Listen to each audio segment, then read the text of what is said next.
So, as some people in chat have already noticed, we do have a VOD on the restream tonight. One of our runners unfortunately had to duck out due to not feeling so great.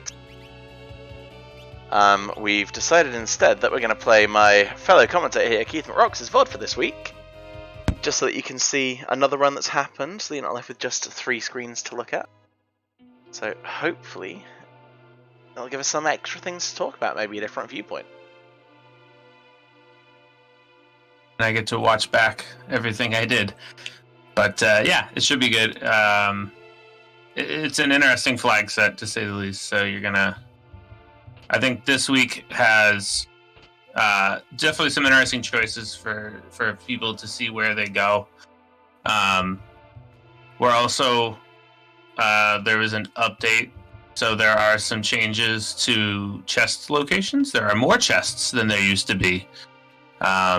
So there's another thing. People's routing can change if they want to go pick up a few extra things here and there.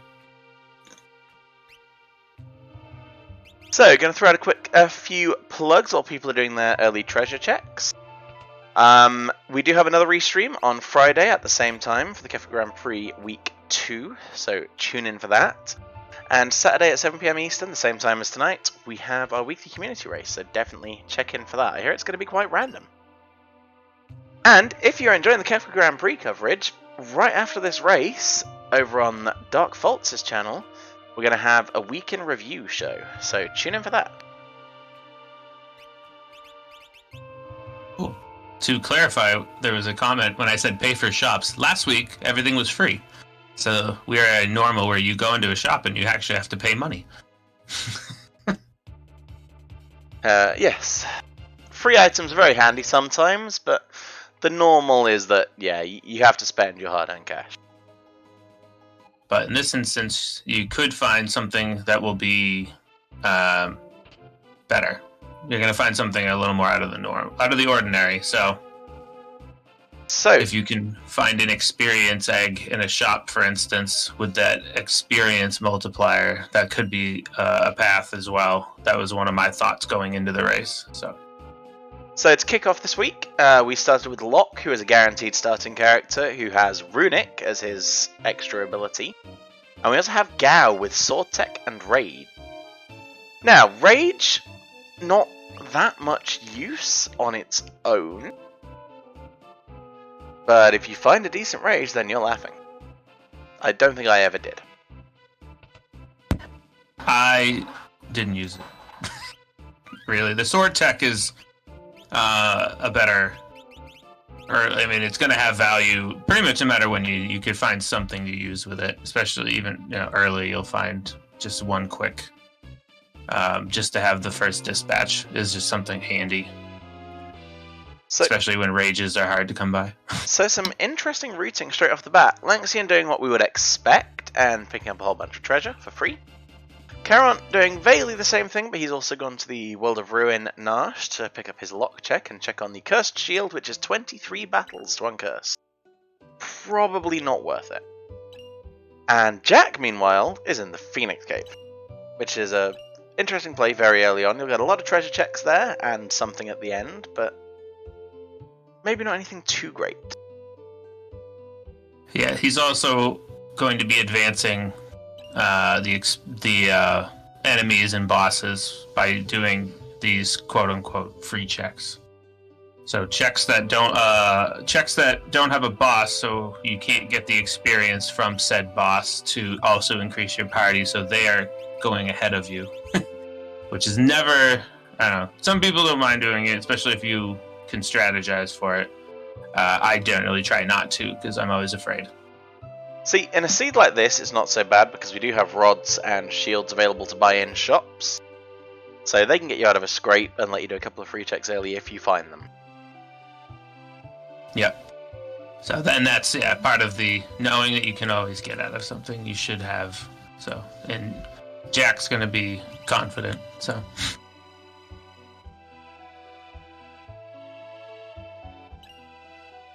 So yeah, a lot of treasures, a lot of checking of shops, but obviously not uncommon. I figured we'll get Jack to do something a little more out of the ordinary. So we'll see how it goes for him. Yeah, we've got an interesting pack of runners on this one. Jack is very much a veteran. He's one of the better runners, I would say.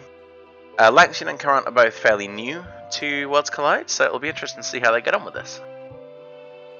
I know this seed has been described by many of our finishers as somewhat unforgiving.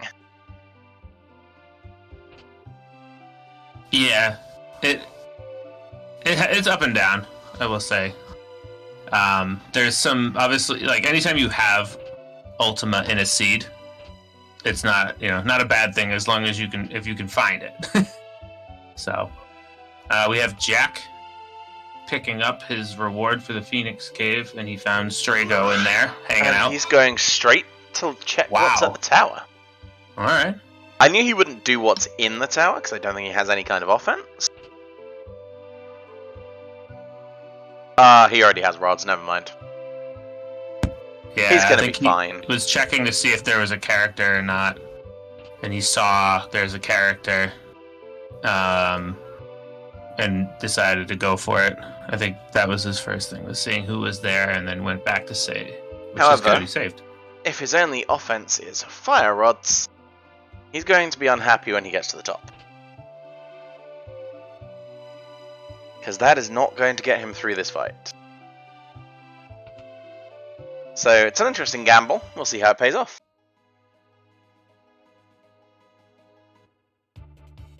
So for those who are a little more new, there are also some sprite changes this week. So the menu obviously still has their usual portraits, but in the map we have a few, except Locke is the same. He's the same, but prettier. Yeah. So we have that. Gal got an upgrade. I like that one. That's is that Magus? It is Magus, yes. So that's a little bit of a difference for people, but yeah, has its moments, but it's nice to see a little difference every once in a while. So Jack made it to the top, and now he's have to find out what's waiting for him. And we'll have to wait and see if he can tackle it. Current checking out the send, so he's probably going to see how much that check is worth from the shady guy in the woods. See what he's got there.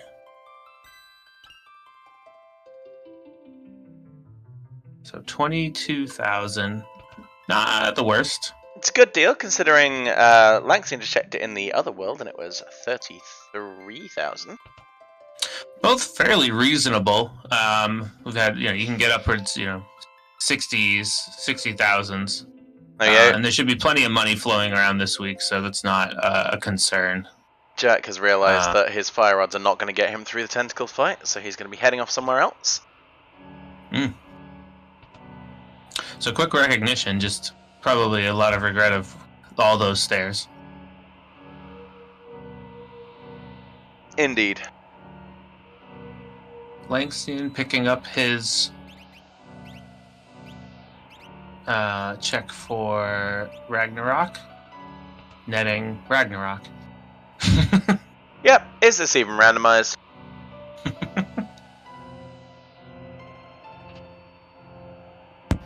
So that was a big one for a lot of people, knowing Locke was in here and knowing that Ultima was in, to check that shield on the case that it's super low. So I was very disappointed to see 23, but yeah, as you're going to find out by the end of the seed, it may not have mattered too much, depending on the choices people make. True. So plenty of other ways to hope for it. And in the meantime, in the VOD, we have this nobody picking up their own Ragnarok Esper. Wonder who that could be. Yeah, barely am behind them. Oh, don't feel bad. Yeah, I went. I mean, I did mostly all the treasures, and then decided I went for it as well. I was thinking, I was like, I don't want to be like everybody else, but I was like, nah. If it was a low number, I'd kick myself. Mainly just, I mean, the shield itself early is a big plus. So, Carrot's heading straight to the Veld. So he found himself some dried meat somewhere, I hope. Or he's going to use the strategy of taking his Ragnarok Esper and turning a Lobo into a dried meat. And we have Lanxian outside Nash doing a little bit of grinding. He's put into a Dadaluma because fixed and random encounters can be bosses in this. Was it 20% chance, I believe? I believe so. Because I would have known. 50% it would have been a little bit different. Alright, so Krant did have a dried meat, so he's got himself a Crusader. Best Esper in the game. Always use it when you're on really low health. Yep. And finding out it is not that great. Yeah, Crusader making you Crusade.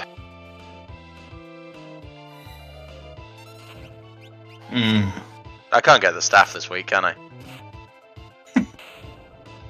So, Jack finding himself an Ultros at Tunnel Armor. It's going to be much less of an issue with the Fire Rod. As Lanxian beats Dad. Poor Dad, he only wanted to play ball.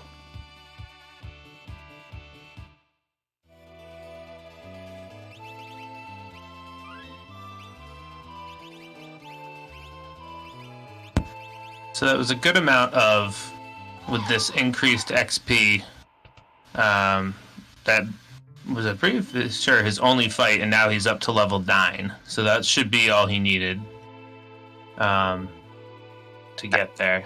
And we have Karant going into the Phoenix Cave to go and get his very own Strago, who is dressed strangely like a character from another game I recognise from this channel. Oh, Jack also has lock with a sniper, it looks like, because he just completely threw it at Ultros there.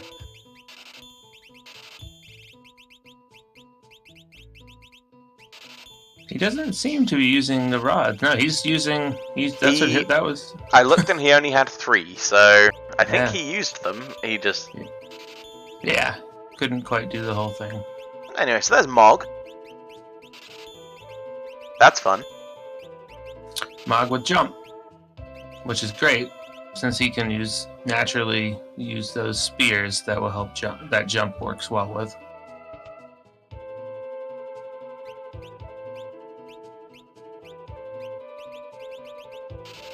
So now Jack heads up to Narsh to do just checking shops. All right, so he's doing a little bit of just checking for more rods. Trying to remember. Lanxion doing some more treasure hunting. Karant continuing for the Phoenix Cave. And we're about to find someone else fighting Ultros soon. It's you! Yeah. I'm picturing that fight in my head.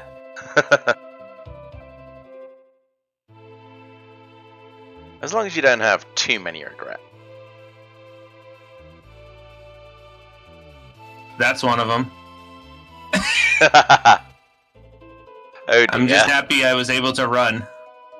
So I had a thought of getting an extra level before I went into that fight because I know that I did one check. So I was like, all right, now. But then I saw Inchange and I was like, well, that's not happening anymore. Yeah, it's not what you want to see. So Jack has acquired the wolf and is heading up the mountains in Nash to go and check out his lone wolf check. Let's see where Lanxian goes. And it looks like he's going for tunnel armor. So another Ultros fight coming up. Yeah, I have to. I would say That's probably going to be a lot of people's, because it's easy to get to. And quick check doesn't take a lot of time to get there. You can pick up a couple treasures on the way if you want, but it's not a huge time waste. It's definitely a lot quicker than running up the Fanatics Tower. We have a comment in chat. Ultros fight is the best fight, but which Ultros fight? There are so many to choose from. Hmm?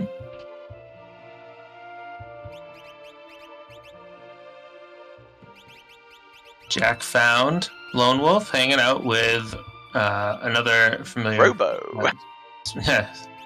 Another sprite from another game. Choosing between Robo and a Power Sash. Quickly chooses to pick up Robo.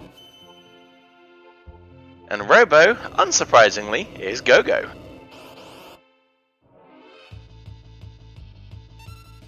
So, Go-Go is always a nice one to see coming in because the commands don't apply. You can apply any of the commands that you have, so...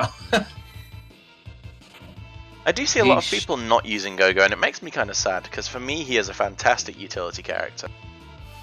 Yeah, I mean, he's, especially, if you have a strong, magic user, he can just mimic, he can mimic it. If you have someone else with a good command, he can take it. I mean, there's a lot, the versatility is great. Now Jack's heading into his Kefka at Narsh, finding Sephiroth at the bottom.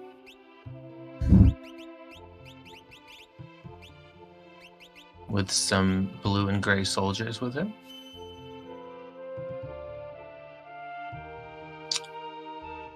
So it looks like Jack's gonna just opt not to fight anyone and just get through it. A few people I've seen try to go for a couple fights just to get in a few levels, but... Yep, Langston meanwhile got through his Ultros fight and has Mog, so he's likely heading up the hill himself. And I have no idea where Karant is right now, unfortunately, but I'm sure he's got some kind of cunning plan. He had just left the Phoenix Cave with Strago, yep, so... I want to say he went south to shop, but we'll see. And he is finding Ultros well balanced down there. Nash. So yeah, he's flipped worlds to come by. But going there without Mog, that could prove to be a mistake. Let's hope it isn't. Oh, and Jack finding a flame eater, quickly getting rid of those balloons.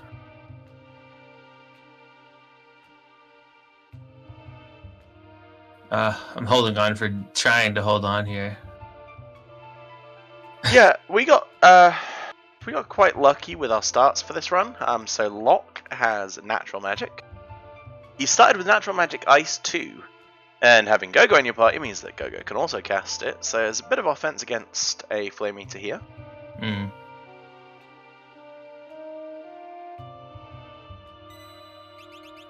So Karant looking for some extra levels, grinding against some box sets. Box sets are a thing you don't regularly want to see. They can be jerks. Meanwhile, Lynxion getting his Go-Go checked now. And still fighting Flame Eater. Yep, as expected, Karant taking a reset on that fight. I wouldn't want to fight that either, so don't blame him. Meanwhile, Keith, you're apparently still on Ultros. What was happening, mate? So that kept happening to me. His ability set. So with the changes, a lot of the changes that have been made, some of these scalings, so these bosses use different commands. So he kept dropping lodestones on me and tentacles, and it really took a beating. Would you like to know the really sad news about that, Keith? Yes, I would. These are vanilla abilities. There's no ability scaling on this seed. I've never seen him use that. Usually he doesn't last long enough. Yeah, so that would be why. it just I could not generate enough offense. And then I thought I was close enough. Spoiler alert, it might not work out well. So, Jack picks up Raiden at the end of Kefka Nash and puts one character into his party, so we know where he's going. Yeah. There's only one thing you do that for, and that's Zone Eater. Yeah, I thought I was going to get enough. I thought I was close enough, and I was like, well, let me just leave him by himself, and maybe he'll pick up all the XP. So that was partially. Also, I don't have a ton of items, so.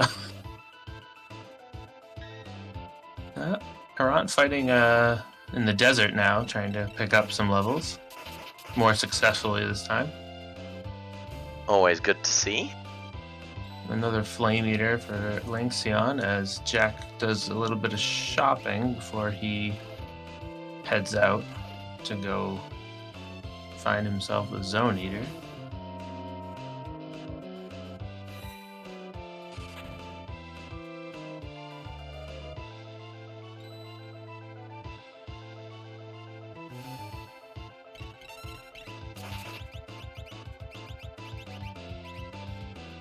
An More interesting grinding. fight on the top right. Toon Thumb. I saw that in a rage at one point recently. Indeed. And a Ceratops, but not three of them. No Triceratops this time, just the one.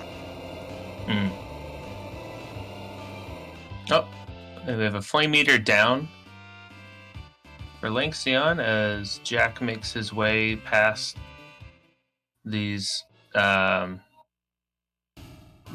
these great. What? I don't They even are know how the to best describe boys. these. They're just he just annoyed with it. He just runs into one just to get down here. These guys are, oh, your run's going well, is it? Let me fix that. Yeah, let me just walk back and forth a million times and not actually progress to the right where you want me to go.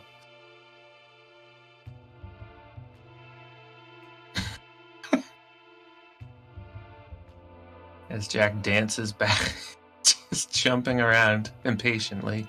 And down he goes again. You love to see it. Ugh. And every time you get knocked down, you have to press that button and wait for the platform to fall, and it's soul destroying after a while. Though not as bad as getting squished in a couple of rooms' time if that happens. But Jack being very sensible and saving.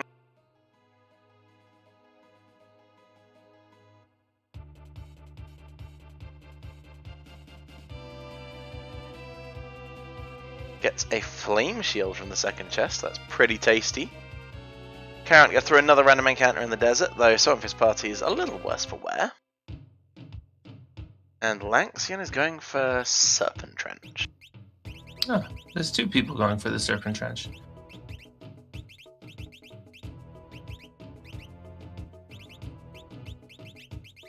So Jack picks up Madouin with Quake, but more importantly, Strength +2. Very handy Esper, especially for Gao if you have Sword Tech, which uses the Strength set most of all. That's going to be pretty tasty. Though unfortunately, he does not have a Warp Stone, so he has to make his way out. I've only ever had to walk of shame out of here once, and it is the worst experience in the world. Yeah, not something I have had to do it. I don't think I've had to do that one. I usually go out of my way to find it. Oh, I remember that. Did I just hear something meow, or am I going crazy? I may be going crazy. Awesome. Fair enough. Maybe?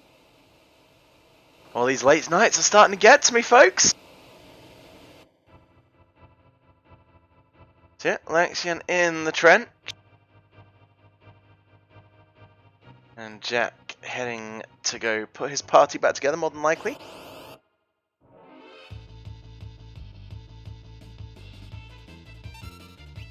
And now Carrot looks like he's looking for Figaro Cave to go to his tunnel armor check and get his Mog.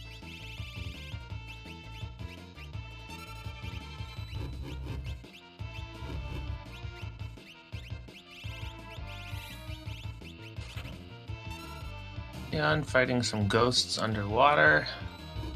Where else would you expect to find ghosts? True. Jack checking out some. Is he looking for some? Probably looking for some dried meat. Yeah, Mobliz makes sense to be looking for meat there. Also looking for some other shiny things though. Karant finding his Ultros fight. But Current, after a bunch of grind fights, should be outputting a decent amount of damage here.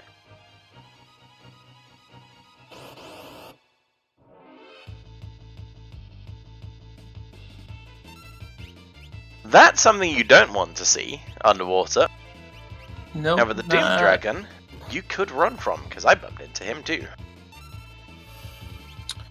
So on mine, I just noted there in Thamasa, there in one of those chests, there was a pair of fixed dice. So Lucky you. yeah, I died in the Serpent Trench trying to see if I could just get lucky for Lock, and it did not work out. So I was like, let me go find some more stuff, and so that was helpful to find. Nope. Jack heading into a burning house. Yeah, he's kind of running out of options, so I understand that. Lanxian really does need to try to run, I think, otherwise this could be a very unpleasant fight. Yeah, with the ability to run from a few fights, might as well get used to checking, at the very least. And Jack fighting a ghost train inside a burning house. Yeah, it looks like Ghost Train led off with Evil Toot and may have caused an issue or two. Some statuses on people we probably don't want to see statuses on down there.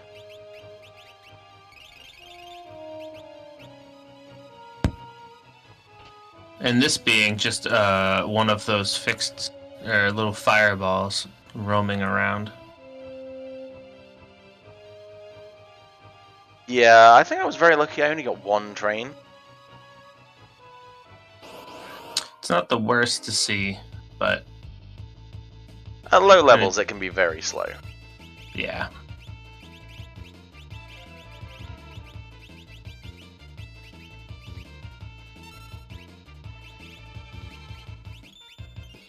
And now some Zombones for Lanxion, so not... But using his Revivifies to easily end that fight. Yeah, that fight is the main reason I buy Revivifies. Zombones and Ings go down very nicely to them. And they give a whole bunch of experience. Thank you very much to the vanilla speedrun for teaching me that.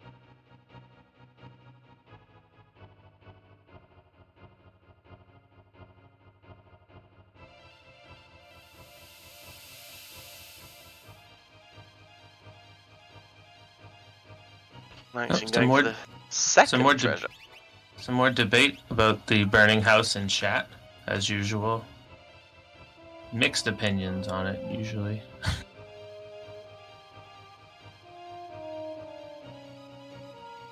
Was that Gao using Exploder to win that fight? If he learned the bomb rage, then very possibly. Yeah.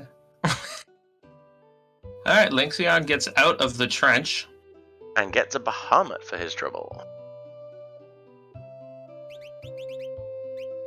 So, aside from what can be used for, just a nice one to use as a actual offense against enemies.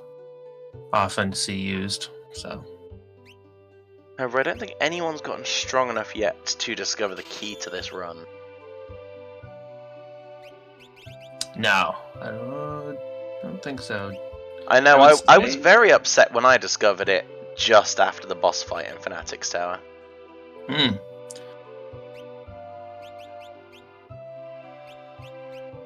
Not I the imagine- best time.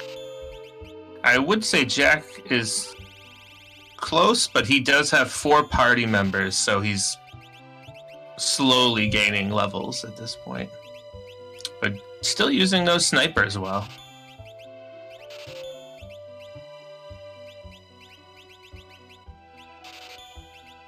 A few warp stones on the menu for Laxion as he heads out in search of his next check. Wonder where he's going to go this time.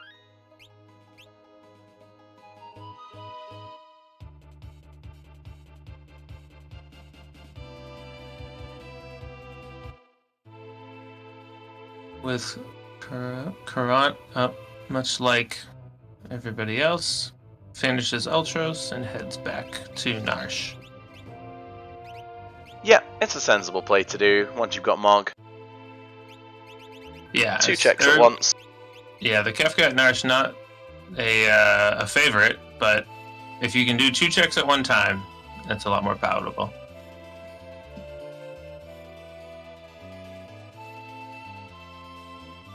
Chat today doing me proud with the puns. Keep it up, everybody.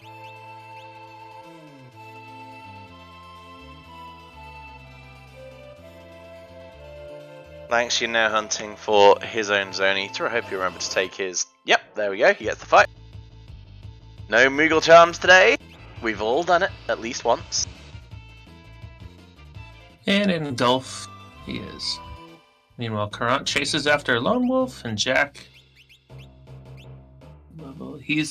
So Jack's lock is at level 19. I don't remember what level the thing happened. Oh, look! I just ran into something in the sky. Nice. Not bad as far as Doomgaze options go. Oh, Jack No. meets Dullahan.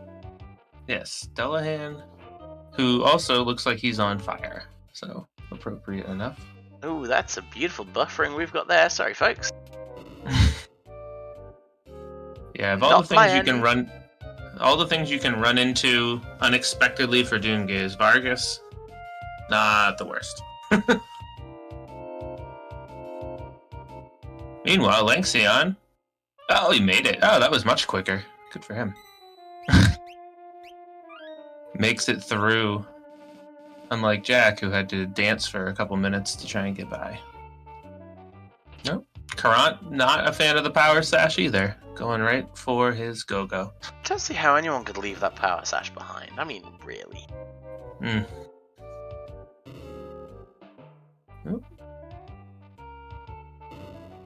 Oh, bye-bye, Gao.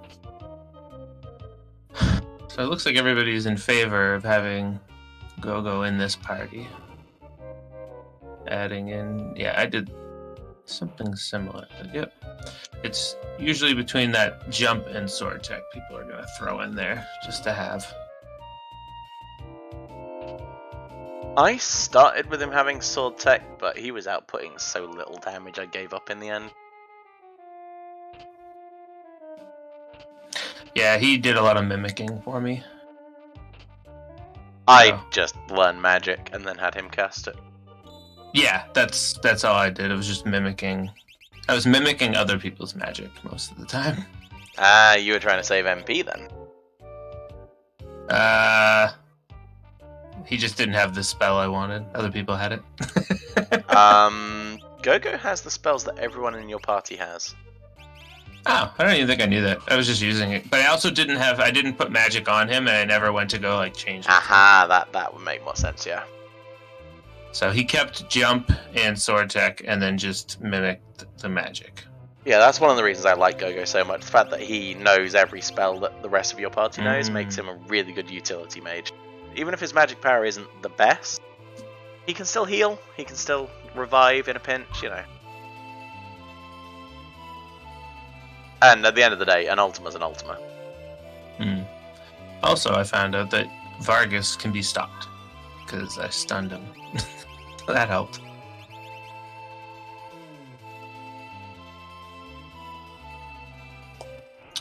Jack's still fighting Dullahan. Oop, Gao goes down, so he has done a lot of checks, so these enemies are decently strong. They're gonna be 16-ish, so yeah, they're Around he's right around 19, their level. 20-ish, maybe. Ooh. He'd best be frozen though. That's a bad freeze.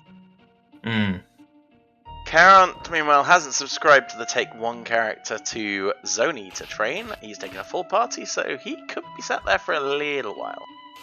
Yeah, a little bit longer of an engulf process. Meanwhile, our desynchronized runner here, Keith, having a really bad time against Vargas. I'm still alive. Barely.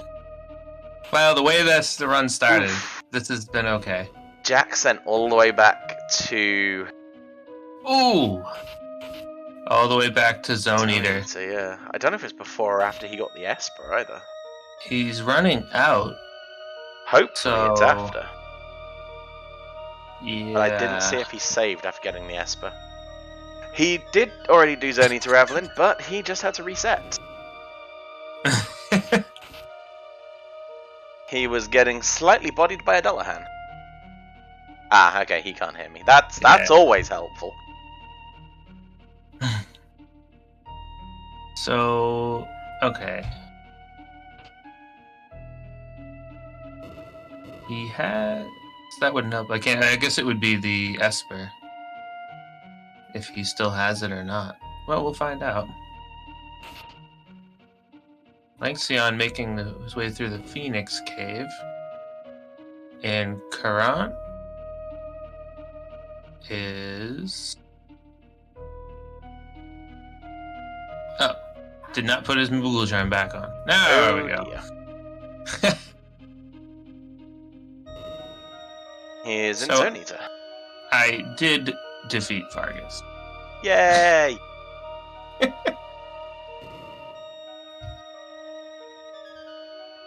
Yeah, it looks like Jack has taken the all-out assault approach and, you know, shelled out for another bunch of fire rods. They do get the job done, but they are a weapon for a less civilized age.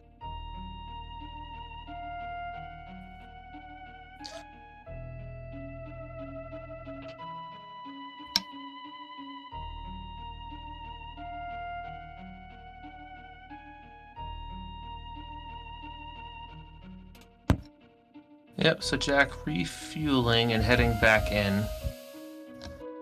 Not sure what Carant's thinking here. Yeah, you generally don't...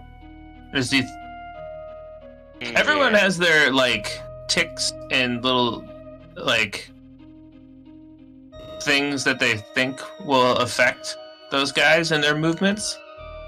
And, like... Nothing does. Everyone thinks, like, oh, maybe if I run this way, or if I jump up there, he'll run after me. And no, they're just random. They're just jerks. It's like superstitions. Like, okay, if I do this... But... No. So now Jack making his way back through those fights again. At least most of them are just Leet River animals. So Carant taking a tumble again, unfortunately, as Lanxion's about to pick up his Strego. And maybe he'll be heading to Burning House shortly.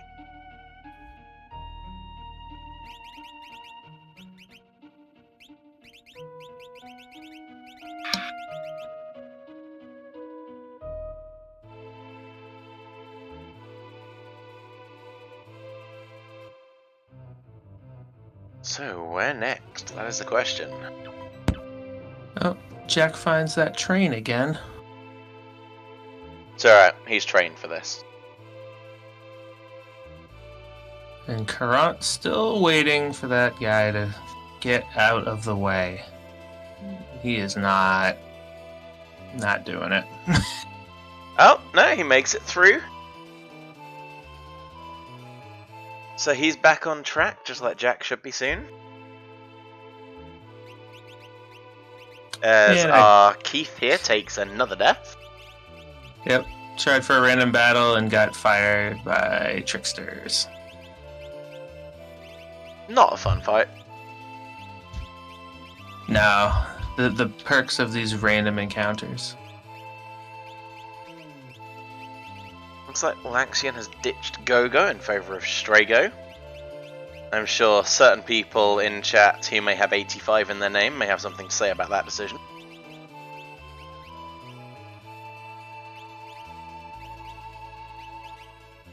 So I don't know if anyone else did it, but I have lock with an experience egg I bought in South Figaro. I sold some stuff and picked that up to see if I could catch up.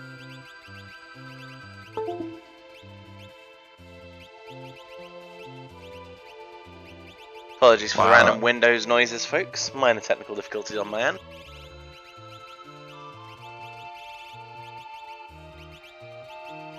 So, Carrot makes it through the pancake room and is off to pick up his Esper.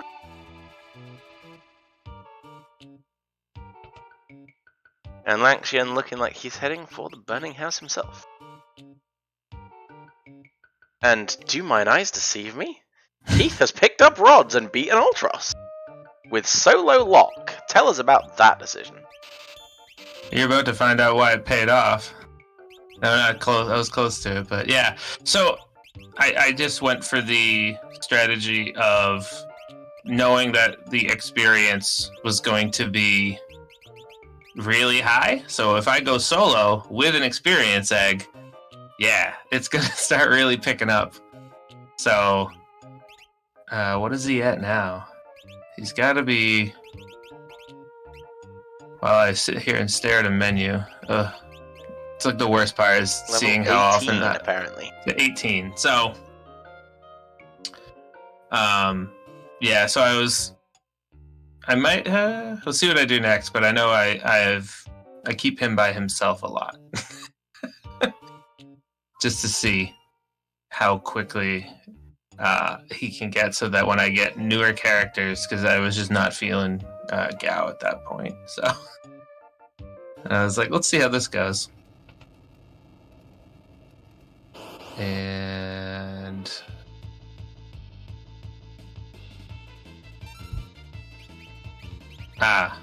Serpent Trench. Okay, this is where it starts to click in. So, Current heading out of Zonita now, as Lanxian and Jack still navigating that burning house.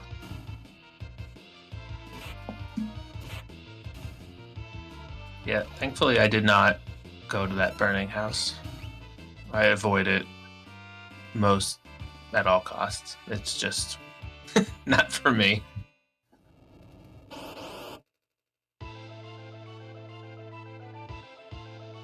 So, a ghost train on one screen, a Dullahan on the other, and very shortly, another burning house on another screen. Will he get in there before Jack gets out, though? Let's find out.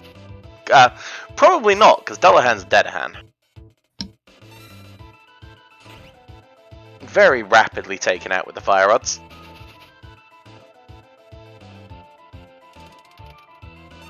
And I hear dice being thrown. The sound of my people. Oh. I'm really salty. I never found the fixed dice in this seed. He has some dice being thrown, and there was a dragon horn in there, and there's a Moogle suit that makes you look like a knight. Jack has found the Magic Power +2 Esper and not equipped it. He may regret that soon. Yeah, not often you see it. Did he get his lock? I don't remember, because he had to reset and go back out, so I don't know what level he ended up at. I think we'll know when the thing happens, because we'll start to see it being used.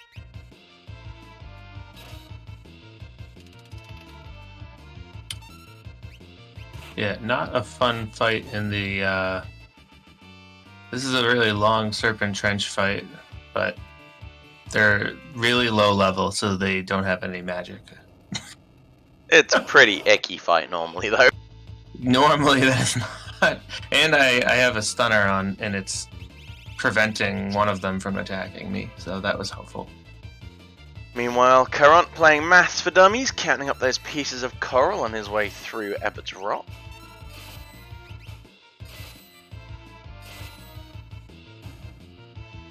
And where's Jack going to go now?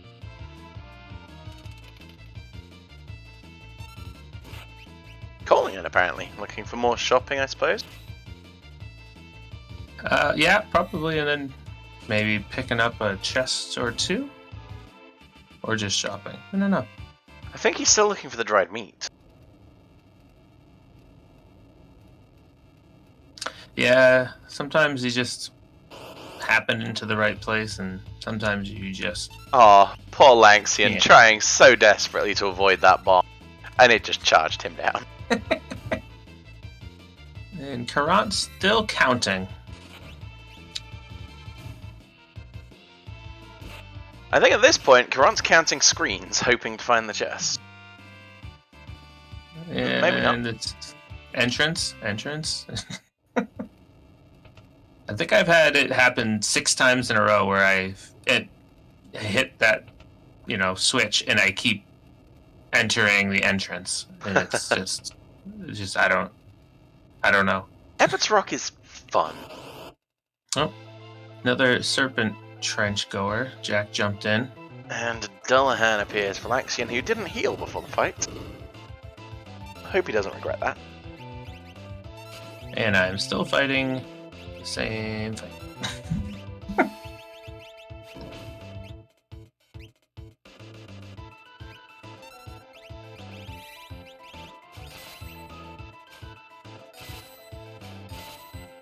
Yep, everybody's learning that the veteran could be stopped, not the Daedalus. But the veteran was the one who was my worry, because Daedalus just doesn't have any magic points. Meanwhile, Jack getting Zelfa luck and finding all of the nice trench encounters.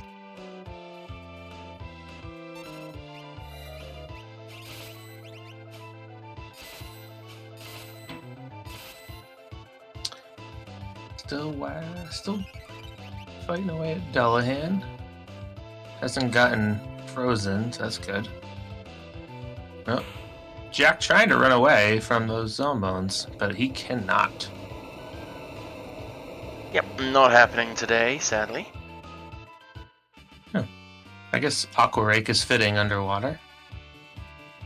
Lanxian making it fairly smoothly through Dullahan, so he'll be heading off to his next check any moment. And Karant has found him, Senor Behemoth. Indeed. He does like caves, so... He does.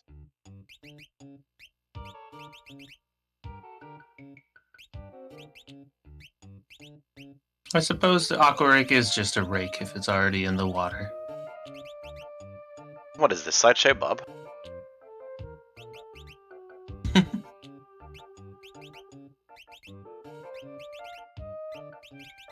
Brimardite's definitely a lot easier to get rid of. Yeah, that's the easy mode fight down there, I think. And another Zombone fight, that won't prove too much of an issue. Not with fire rods to throw, anyway.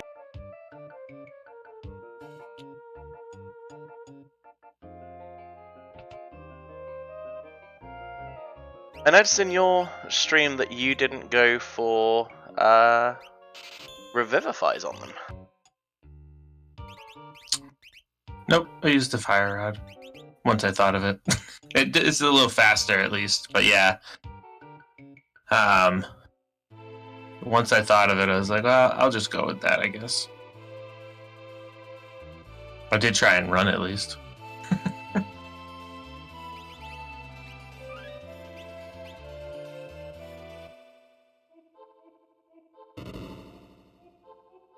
Oh, I have another Abbott's Rock. Lanxian's tackling it this time.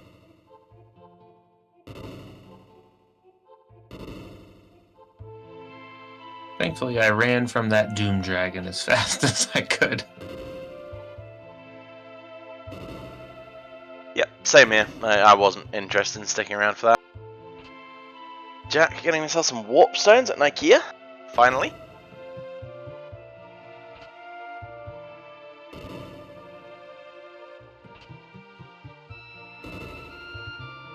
And our boy Keith making it out of the Serpent Trent.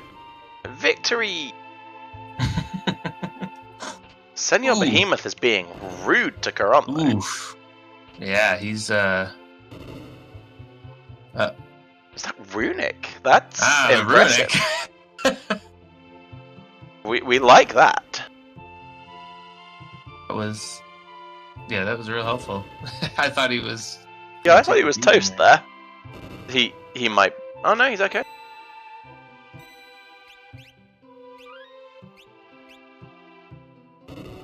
As Mog takes flight again. And Jack looks like he's back for revenge. It's tentacle time. I mean, it's not the worst. Obviously, once you're prepared and you know what the reward is, but yeah, you just have to make sure you can get to that point. That I figured he'd be back at some point, but he does at least have 2 elements now. Yeah. Well, it's also when you have so few party members, and they start to pick you up, it gets very slow. It does.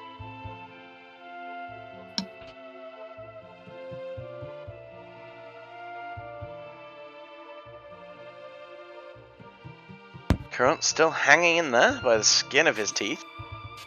And Lanxion about to do the same and fighting his behemoth. Though at what appears to be a much higher level. Yeah, it does. He has a lot more health. Oh, and he has a deadlock. Oof.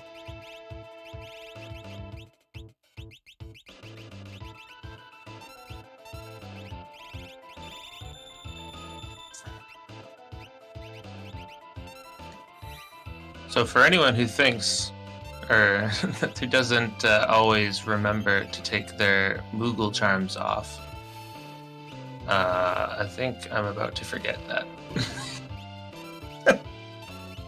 And remember that Narsh has enemies in the caves. Oh, so Lanxion just made it through the first half, right? Yep, and now come the fire rods, which will easily burn through the second half. And I found a doom.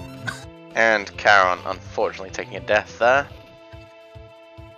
I believe, which is a bit of a shame. So this unfortunate fight, if you'll notice on mine, is going to end up great. Just like you see Jack doing right now. The Ultimas have arrived. Oh, I already got it. Oh, I did get it already. Yeah, this is... Yeah, so Locke naturally learning Ultima at level 20. So, a big, huge perk for this seed, if you can get there. And the #1 advertisement for using Go-Go in this seed. Because if Locke can use Ultima, Go-Go can use Ultima. And everything died.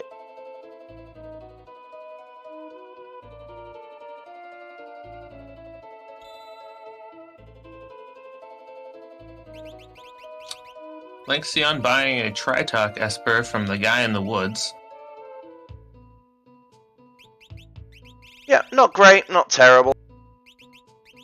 Tier 2, obviously great to have, especially at this point, still fairly midway. It's a good something to have on hand. Sometimes you can't ever find cures. In there.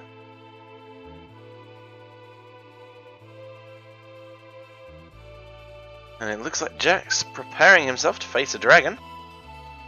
Hopefully this won't be too costly a decision. Interesting. But it could be. Yeah, not a dirt dragon, not the one he probably wanted to see. Desperately looking for float there. Looks like he gets away without the opening quake.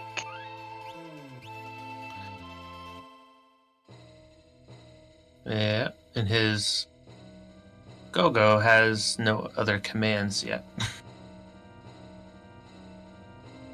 Doesn't need any other commands. He has Mimic and Ultima. Yep. But no float, which was what Jack was looking for there.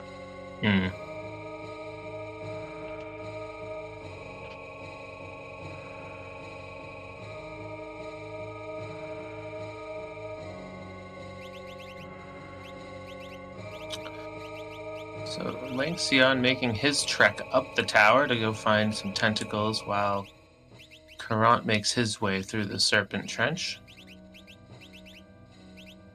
Go mimicking a Bahamut cast. Definitely an option.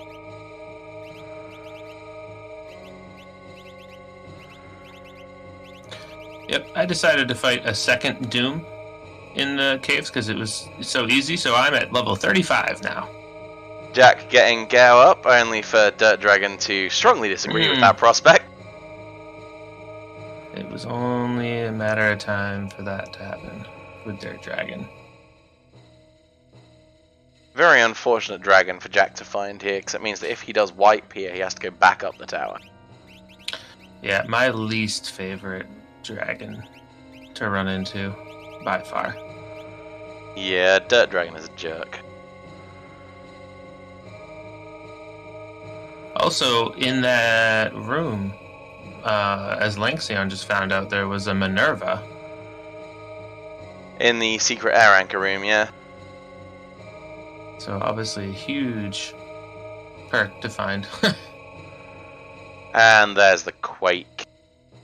And there's the wipe. Oh dear. Yeah.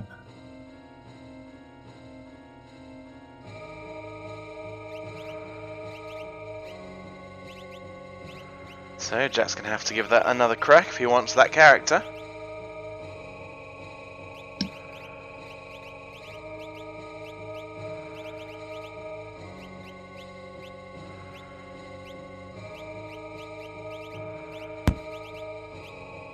Yep, looks like he's heading back up. Not terrible, obviously he knows he can defeat that boss quick, but never this for a third time climbing this tower. Never fun. No, never a good time. Karant's still dangerously underleveled at level 12, having gotten 8 progression-based things. That could hurt. He should pick up a couple more levels in the trench, hopefully. Hopefully. But then it's gonna get another check at the end. So yeah, it's not gonna. It doesn't generally gets. You got to keep up with it. So. And here we go with Lanxion's tentacle. And yeah, there we go. The X Magic Ultima comes out. It begins.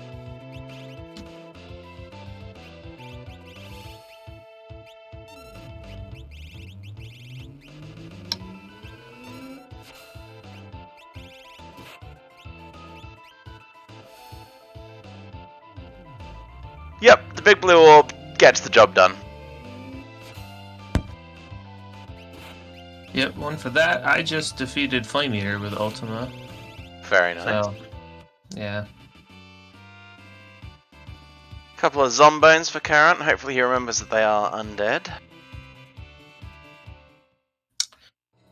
He just fought some. I don't remember how. I don't believe he. I think he just bashed them. So.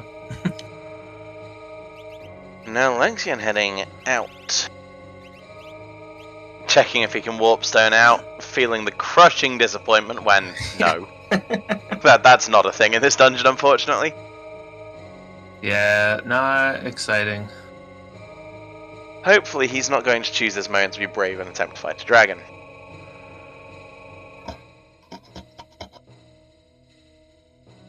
And instead we saw the character at the bottom as the Edge Sprite. And I'm going to let you folks in chat guess who got Edge today.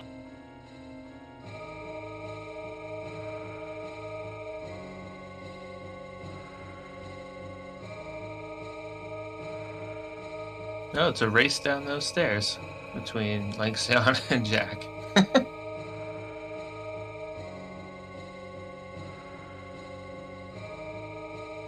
And Lanxion is out. Gets his due reward. A shadow.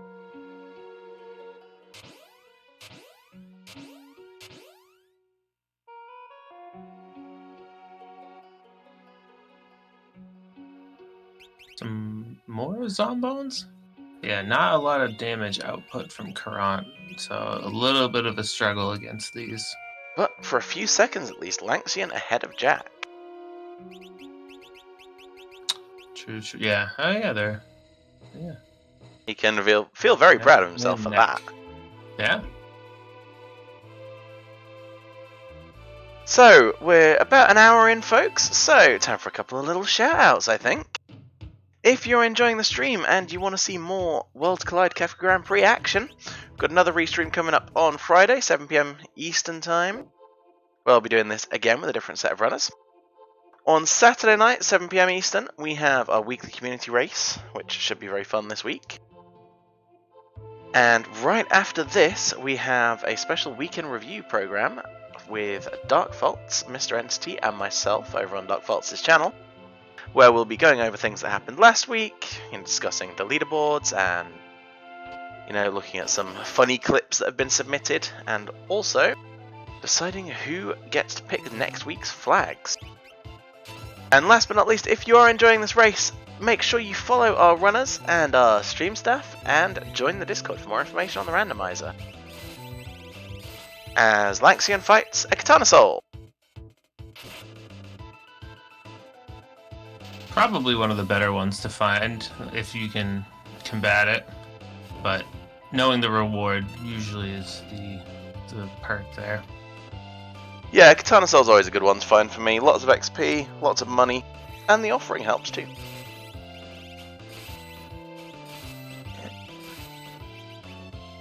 The early Dragon Horn also being utilized. It seems everybody's throwing that on Mog.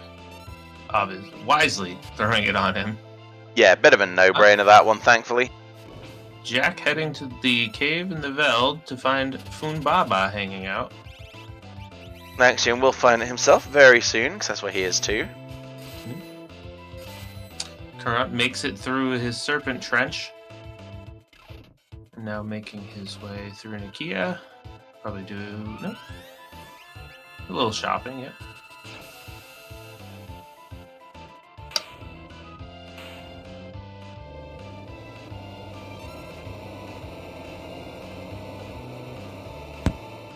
And the Katana Soul is down for Lanxian. Meanwhile, Jack continues his fight with Funbaba. And of course, that offering could be very useful because, as we know, Lanxian does have a set of fixed dice. And in this week's set, equipping is not as much of an issue as it was last week when nothing felt like could be equipped.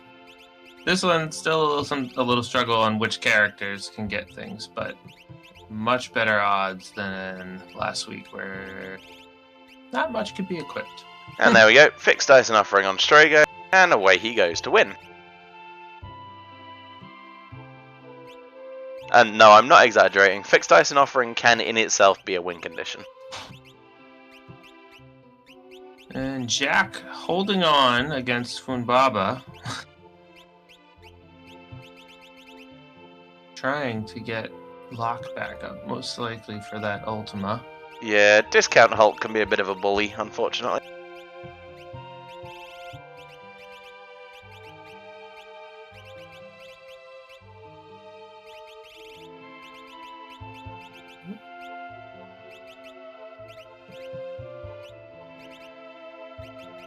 Karant catching himself there. Oop.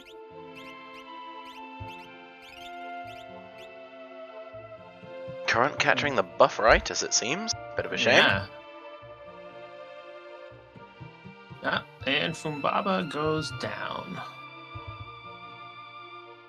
Yep, Big Green Bully gets booped.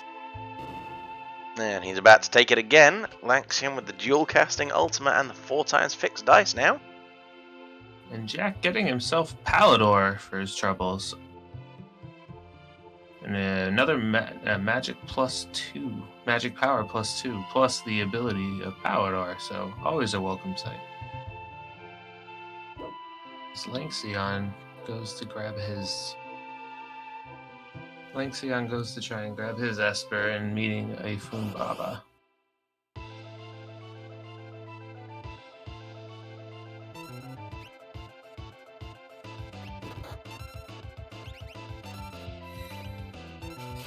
Gao Mana there yielding a Genji helmet. It's not the best drop in the world, but it's at least really quick. Oh, Karant found a ghost train in the woods outside of Thamasta. I guess he's not. I guess that makes sense. He was hanging out in the burning house, so. Choo choo. So I think Karant realized that his levels are a little low and is looking to get caught up a little. And this is, again, as we've said, not the worst, but not the best situation. Jack heading up to the floating continent. And Lanxian out of MP for that double Ultima strat. But his fixed dice off-rank Strago is berserk. Somebody was watching Zelfa's run last week.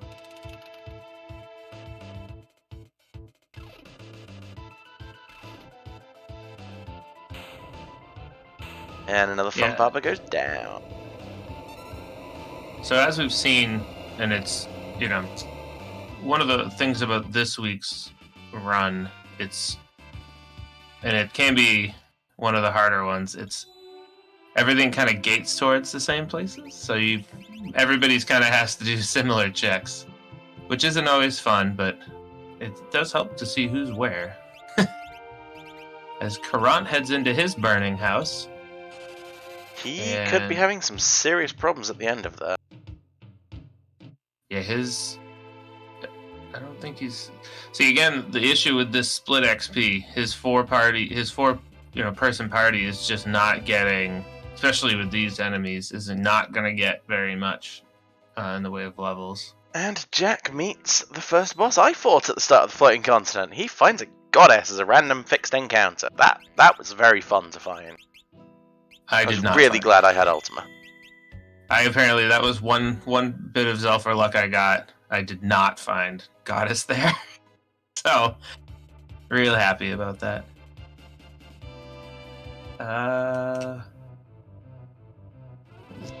Lynxion doing a little management at this point. Checking the shop on the ship healing. I was going to say the elusive shop on the ship that we all forget. If you're looking for something and you can't find it, it is always in the shop on the ship. Quite literally right under your nose, usually. Especially if you're flying. Oh, Grant made it by one of those bombs, and then found another ghost train. So Lanxian also about to head up to the floating continent.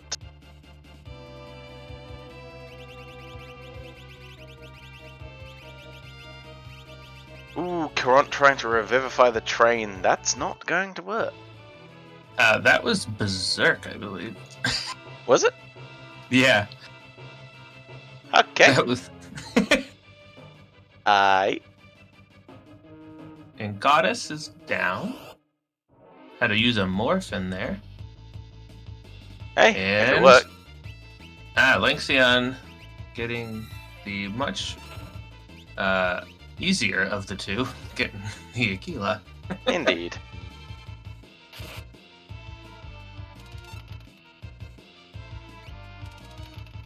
So if anyone's interested in what dragon is in the Phoenix Cave, you're about to find out on mine. So I am actually avoiding the spikes because I don't feel like healing. So. And there's a number 24 for Jack. Magimaster's little and much politer brother.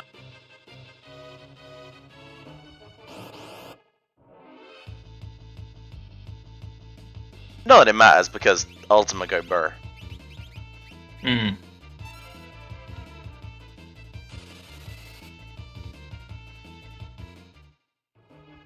And Lynxion finding out that he can just run away from that fight. I'm not sure where that Aquila flew off to, but it's gone. Airship must have accelerated. Hmm. Poor Flappy Bird couldn't keep up. Oh, but back again. Still not a goddess, though. Yeah, doing well to not find the goddess there. And falling off of the airship, we're being chased by a painting demon. figure that one out, folks.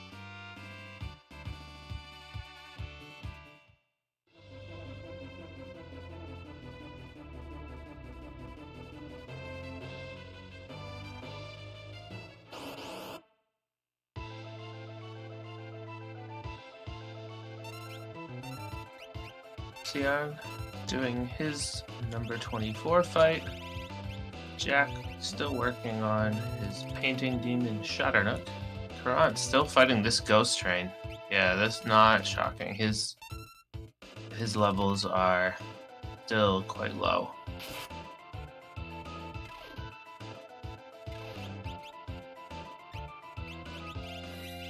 I think a lot of people... Oh, good thing he was jumping there. So, I think a lot of people have been watching. There's a lot more Berserk going around. There is indeed. The trends of the trends of other runners are catching on, which is good to see. Actually, I like it. So on mine I found the White Dragon in the Phoenix Cave. As Jack has made it to the floating continent and found a unicorn for his first. And he is just running right past. No saving. Catching up on time. Karan heading out. Most likely looking for some more levels or a new check. But not many checks to be had. Lanxion also fighting his painting demon as he falls from the ship. And I'm just using Ultima as much as I can. And the level that Locke is at, this is not a hard fight at this point. I think he's in the level 40s at this point. Karan, more Zombones in his... He cannot get away from these enemies. So he found a Zombone in this... I don't even know which forest he's in. But he's still trying to get levels. White Dragon goes down on my stream, so that wasn't too hard. The Locke's level is just really high at this point. So a Flame Shield out of that. You gotta feel bad for Karan. He is getting heavily bullied right now. Yeah, he's trying to go different places, but he keeps finding the same enemies. Ghost Trains, Zombones. So needs the levels, and so this is the downside, of this flag set. He needs to most likely ditch a party member possibly, and then just go with 3 and get the levels that he needs. Or go and get the XP eggs. If he found them. Yeah, so yeah. I don't know where, because some people just, if you don't go in those shops, you're not going to find it. Meanwhile, Jack finds a Welk crawling around the floating continent. And I'm sure he's going to have a shell of a time defeating it.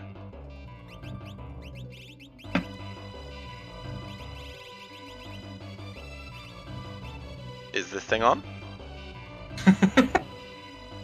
Tough crowd tonight, good grief. I was taking a sip of my coconut seltzer, actually. That sounds disgusting. I love coconut. I love coconut, but I hate seltzer, so... But that'll do it. Yeah, toasted coconut seltzer. Very refreshing. So Jack picks up Starlet with Ultima. Yes, I was gonna say Starlet. Another way, getting Ultima. So at this point, it was already a foregone conclusion what he was going to be doing. But now, if he feels like adding it to anyone else, he can get there. Especially with having to fight dragons still, it's easily in the cards to add it to somebody quite quickly. Karant has found... which version are these? Splody versions, apparently. He pepped up, and his buddy exploded, but... Good XP from Morgan Strago. Yeah, that's not... I mean, it's It's not ideal, but those two are going to get a good bump from that. Shoutouts again to our tracker, the silent wonder that is Entheo. They've not been doing tracking for very long, so it's great to have them along tonight. Doing a fantastic job as always. So for the cave, you need 22 pieces of coral. And don't try and give him less, because then he'll still want 22. Ah. Now Jack has found Air Force as he tries to escape the floating continent, while Lanxion has found himself a whelk. I wonder if he's shelled out for some MP restoration. So for those who are new to this tracker, so the way you read it, starting on the left, you have the espers, then characters, then dragons. The numbers at the bottom are the requirements, and the numbers at the top are what they currently have. So a lot of, it's Lanxion and Jack are about that same pace. Kurant just a step behind. I'm in the middle. But I have a dragon. Yes, but you're also not racing live, if anybody is just joining and wondering what's happened. We had one runner who unfortunately had to drop out due to illness today. So we've added in a VOD for comparison to someone who's already run the seed. And that would be our very own commentator extraordinaire, Keith McGraw.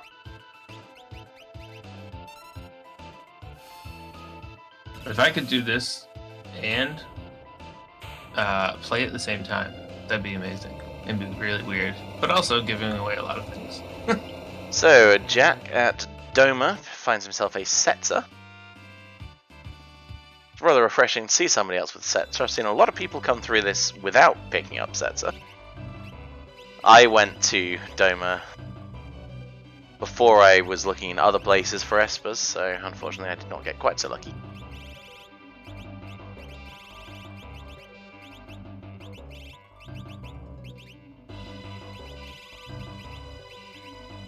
Kurant, further, wow, it is a very undead set of enemies for Kurant everywhere.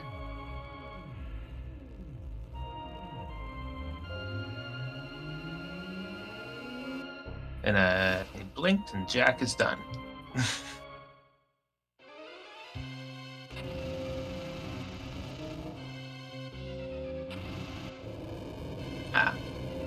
I blinked and missed that Eltros fight.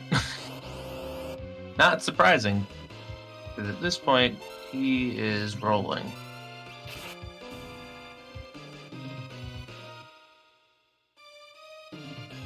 Finding himself a flame shield and goal again. Again, not the best to find when you're looking for espers, but a useful item to have on hand as a defense and absorbing. Also, most likely, depending on the seed, but you can probably just use it as an item and break it over an enemy's head to use Fire 3. It's just kind of rude. It is. It's just breaking stuff over people. I wouldn't want someone to hit me with a shield. Alright, so Kurant's still fighting those Ings, but a lot more successfully this time. Hopefully he gains some more levels. Lanxion getting off the floating continent and finding his Air Force in the way. And Jack still looking for, see where he goes next. Oh, searching the skies for a Vargas. Someone who didn't do that check. I don't know what that was. Aha, okay. It was an Esper. Yes, because you've done it, so I can say that. Mm-hmm.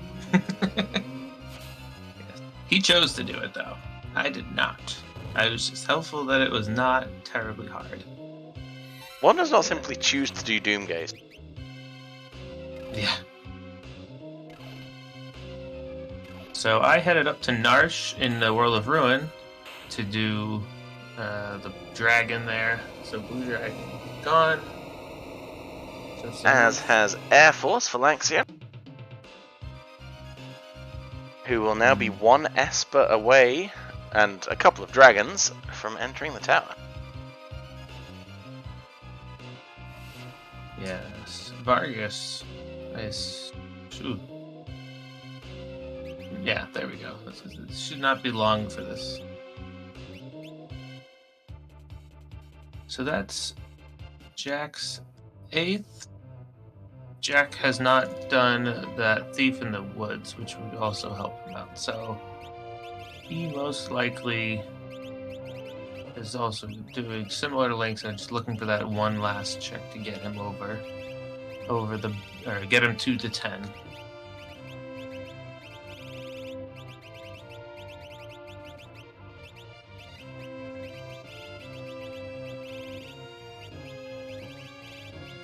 So not surprising, heading into Zozo, to Mount Zozo, to see if there is that Esper and to fight a dragon up there, most likely.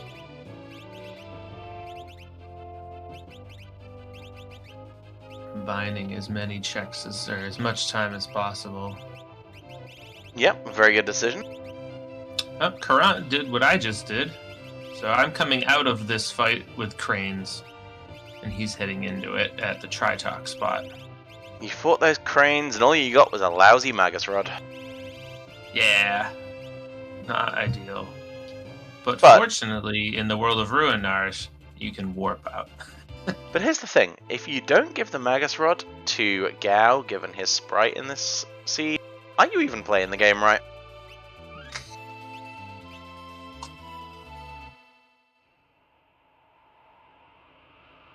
So Lanxian going for the snowfields. He looks like he's going to try and get his last Esper up at Trite, maybe not. I thought he was going to go for the dragon at least, and then go for the. I was going to heal up most likely. Aha. Going to be very disappointed when Tritalk does not drop an Esper. So wouldn't be surprised to see multiple racers doing similar things, just going to get dragons that are next to possible checks.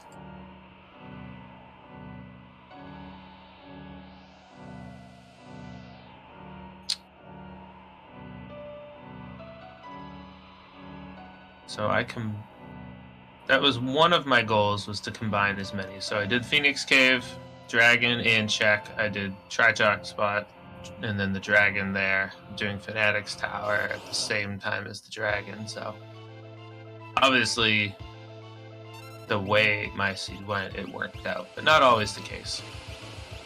As Jack fights a Skull Dragon in Mount Zozo. A little confused from luck, though. But gets through the fight before Locke could do a crazy possible Ultima to his party.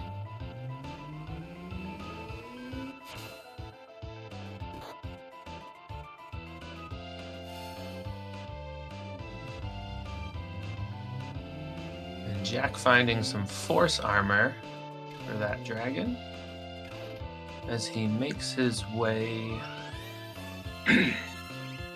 towards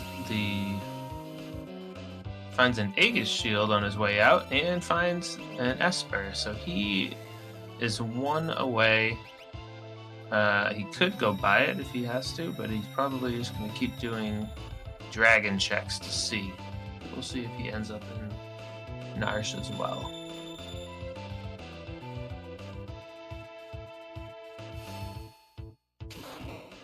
So Karat's still having some issues with levels.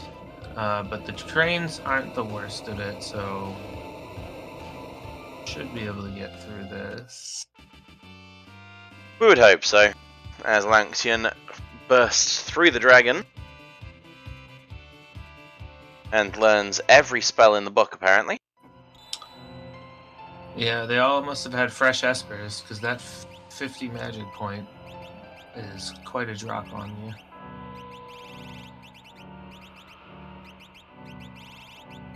And of course it does put the person you equipped Starlet on halfway to learning Ultima. Jack, meanwhile, heading up there as well. So, another potentially costly.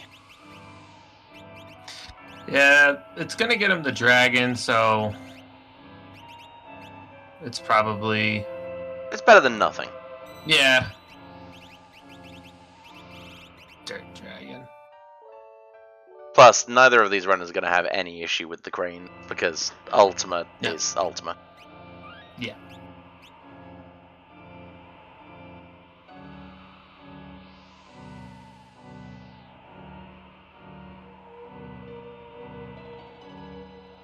Hopefully this current should be close.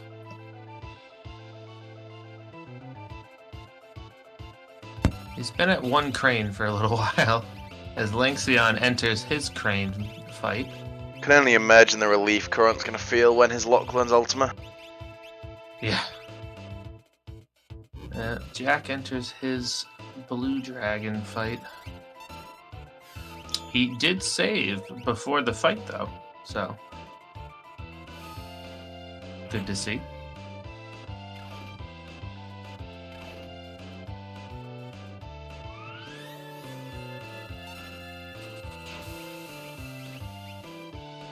It's like we got a Pearl Prop from a Pearl Lance for Lanxion. Always what you want to see sometimes.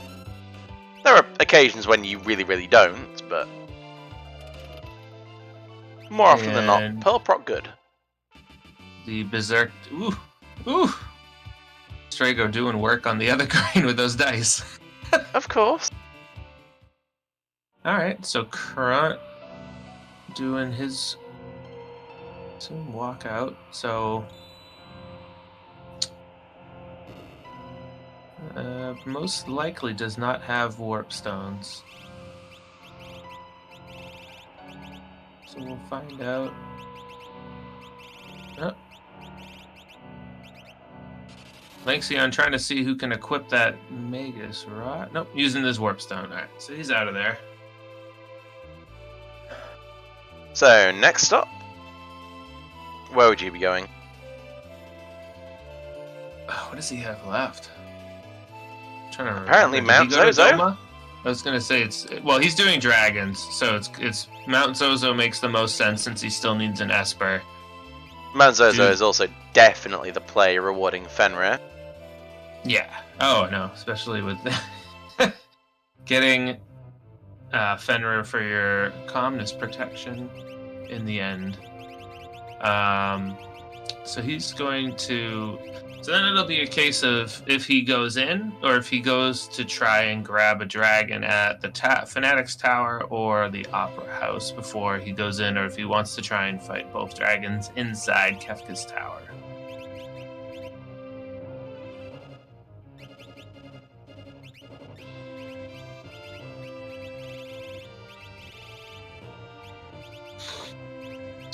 Jack should be making quick work out of these cranes. Yep, there comes Ultima.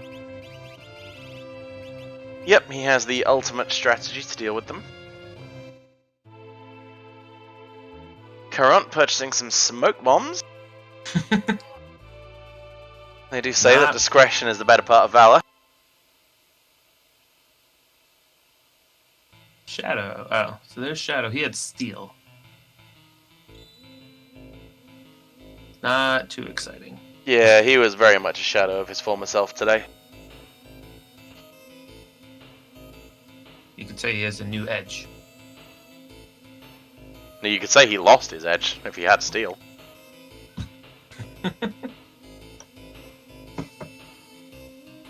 Nah, we should throw him a bone. He's not that bad.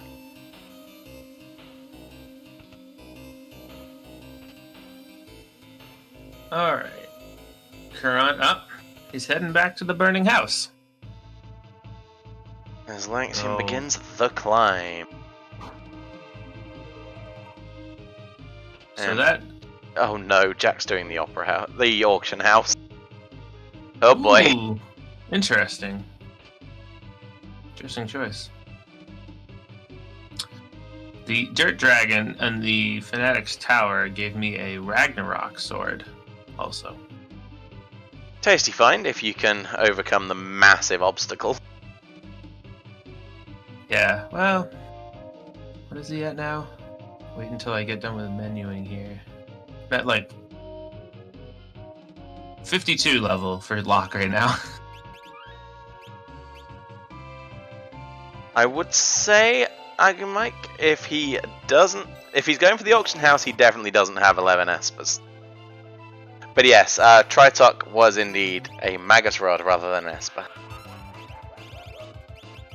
And here's the Doom Dargon. Oh, the Skull Dargon. Doom Dargon's a different thing.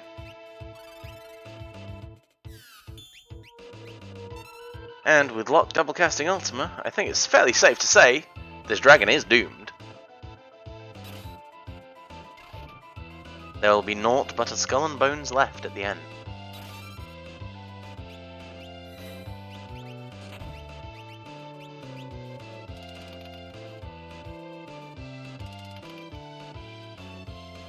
Wanted no part in that auction house. Not the thing I wanted to do. Dragon down for Lanxian. He's going to be at his Kefka Tower requirements very soon. It just waits to be seen whether he's going to tackle an extra dragon outside of the tower or just do the two inside.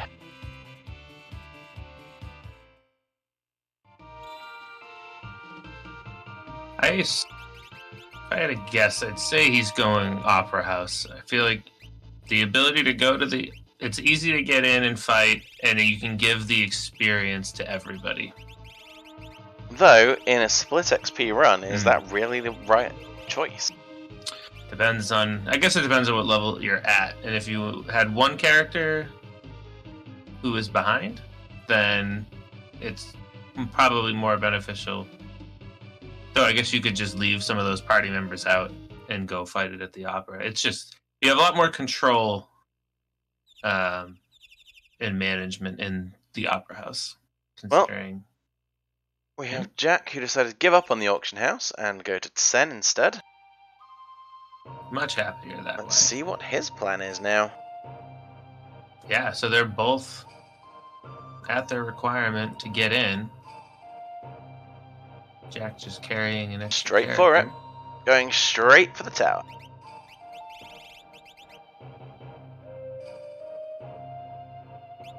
So now it's just a question of who can get through it first. So let's see if Lanxion joins him or not.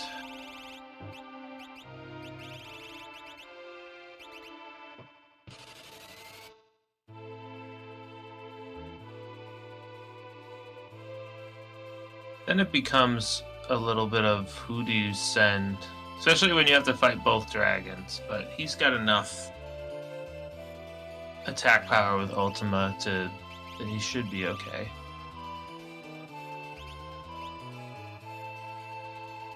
Though I haven't noticed, I assume he has at least one other party member with it at this point, because he's fought two dragons. And a red jacket for his troubles too. Not a bad find on your way up way up Kefka's tower. I guess up.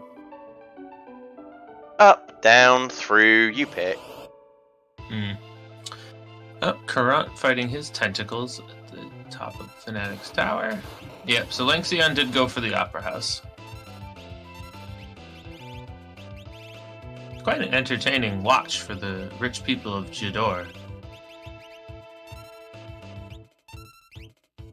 Not so much an entertaining watch for fans of the dragon. True.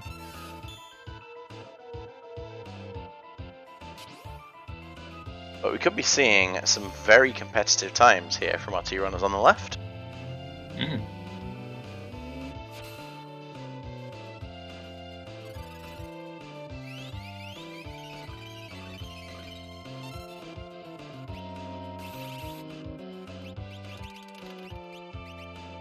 However, don't count them finished just yet, because there are a couple of problems coming up in this tower. Yeah, per usual, there's always at least... Generally, you're going to get at least one, and you should assume one path is not going to be ideal. I think everybody has run into problems on one of the bosses in particular. And I was very happy because I sent Locke down that path. Ah, well, that'll do it. Because coming in at this point, we haven't seen any of the traditional vanilla Kefka's Tower bosses. We haven't seen them As bosses. as bosses. It only has a fixed encounter in a couple spots, but so that's always worrying. You like to see some of them outside of the tower, just so you know that they're not inside the tower. Not sure what Lanxian was going for there.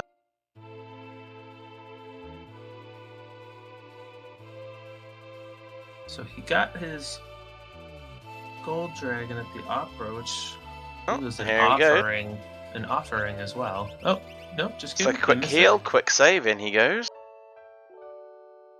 As Jack deals with a Tritok.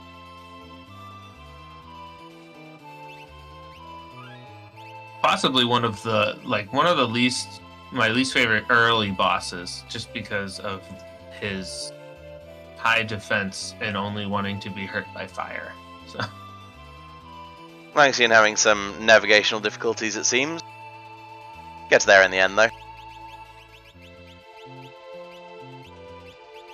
Karant still working through his tentacles at this point, but finding out it's an odd bit to learn that they all have different elemental weaknesses, or at least which ones they absorb. So, because especially when you're first learning them, it's confusing because you'll kill one and then you'll try and kill the other, and it will just heal it. Jack finding an ice dragon and being told to chill out and resetting, which is the second time that has happened to him this seed, because he had that against Dullahan as well. When was the last time he saved? Before right in front of the dragon. Because I believe he did. He did. Okay. He did the Inferno spot fight, saved there, and then put Party 2 into that dragon, which is my normal strategy. Okay. I wasn't sure if he saved after the Tritok fight. Not that it would have been a huge deal, but very annoying. Oh, only okay. Well, he made it through one with one character, not frozen.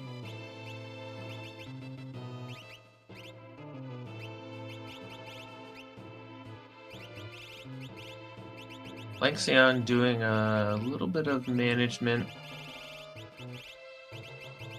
because he found another offering at that gold dragon spot. So not a ton, I assume, to be used for it. I've only seen the one fixed dice, I believe. So, but Karant makes it through the tentacles fight, takes a quick look at the warp stone, realizes that it's not going to happen, and heads on out.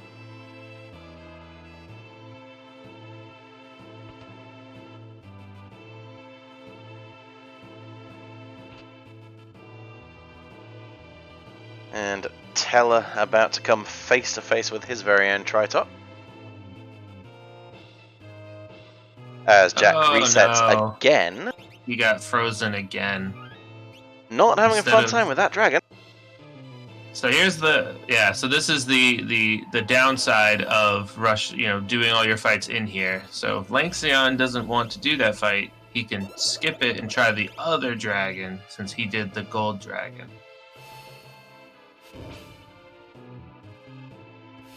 Yes, Jack is indeed slowly getting frozen out of this race.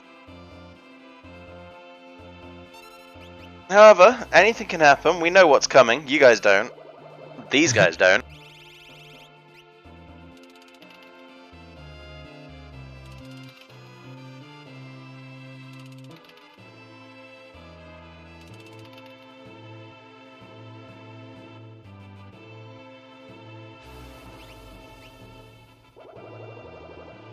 So here it goes again for Jack.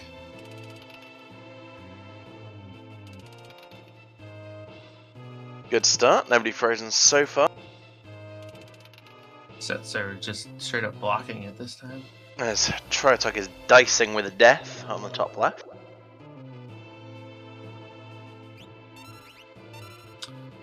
Setzer with Blitz, but did not input something correctly. Fire Dance, interesting decision. Probably the best one he has the access to right now. Tritok goes down for Lanxian. So they're neck and neck pretty much now. And Karat, most likely looking for his Gao Manor. Yep. That is soon? No? Yep. There we go. I was going to say, he just got his shadow, so he's going to make that check quick.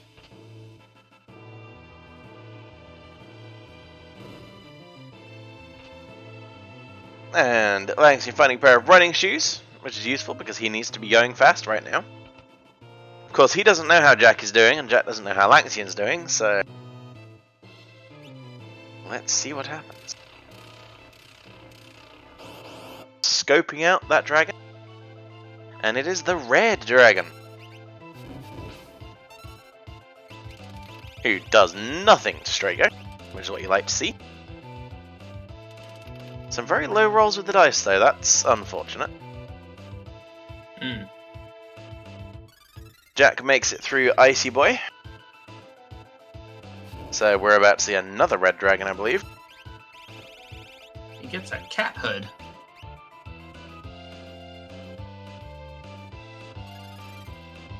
Changing up some of his equipment.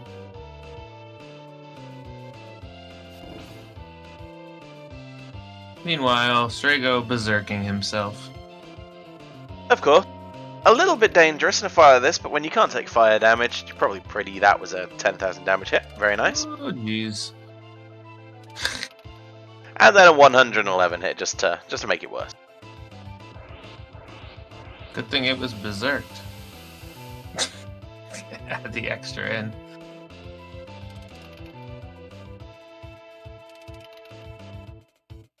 Alright, so Jack now joining him. Not for long, though. I do believe red dragon on the top left is down. Yep.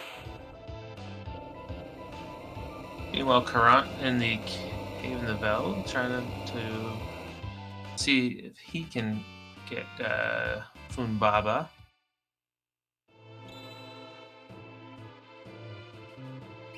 Yeah, so this, for Jack, obviously having this being his Ultima party, should be quick.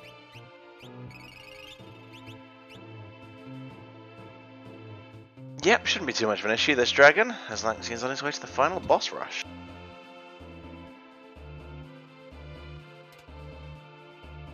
Still all to play for first place tonight.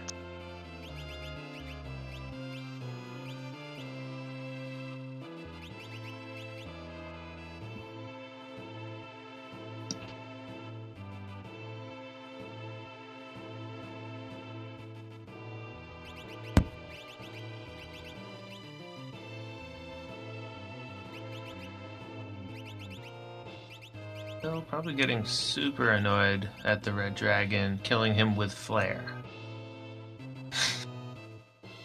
Well, he does have a flair for that particular spell. But Locke makes quick work of the remainder, and now he's going to pick up that entire bit of experience himself. He will be all set. Gets a gem box for his troubles. Alright. A few of those around. Yep, so Jack's levels are fine. So, which is about right, I think. With all these dragons, I think everybody's gotten into that mid to high 30s. Yep, aside from the couple of trollish bosses ahead of them, it should be pretty smooth sailing.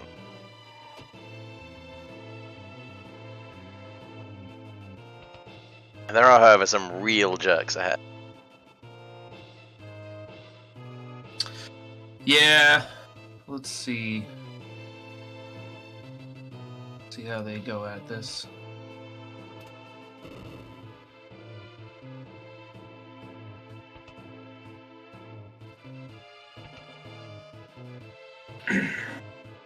So both Lynxion and Jack getting set up to do... Yep, so Lynxion just waltzes right by that dragon. So now they're both just getting set up for the statues. So we'll see. It's tight. But these upcoming bosses, especially depending on who they send where, should be interesting.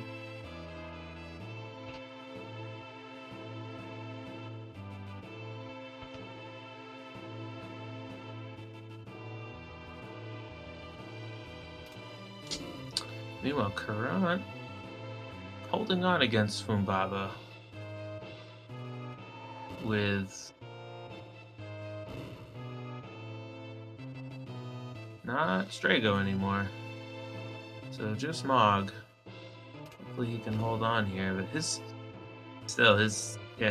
health and levels are still a little low.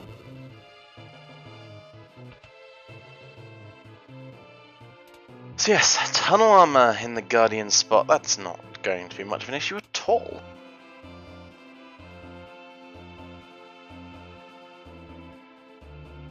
Yeah, knowing that there's going to be something behind it. Normally, like if this was if you're sending somebody down a path and this was the only fight, it would be not the best, especially with this being his best attack, his best offense party.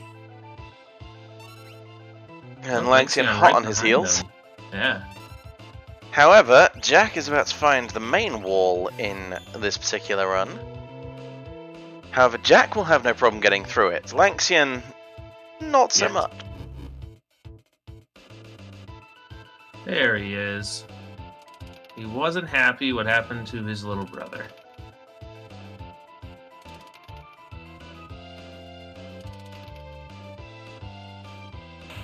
And Jack quickly berserking Magimaster, so he is all set with that one. So we'll see if Lynxion can... Oh, of course, Strago has Berserk, I remember now. Mm-hmm. Would be a good play.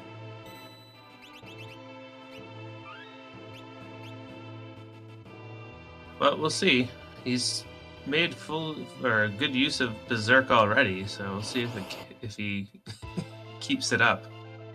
However, it is the left path that has caused most runners I've seen massive problems, so it's going to be interesting to see how they deal with that.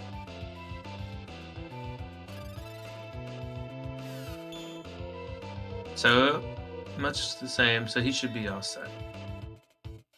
Cyan, not so much. He got wiped quick, but Berserk out, and now he's probably just gonna... Oh no, he's still... Oh, he didn't work. Oh no, he's just attacking, yeah. Just keep chucking dice. I didn't know if he'd Berserk himself. Probably a little cautious of doing that in this fight. Yeah, he doesn't really need to be. Berserk isn't exactly going to wear off, and there we go, he's Berserking himself now. There we go. So, Jack heading up to the strangest wall I've seen in one of these runs for quite a long time. See how he gets on.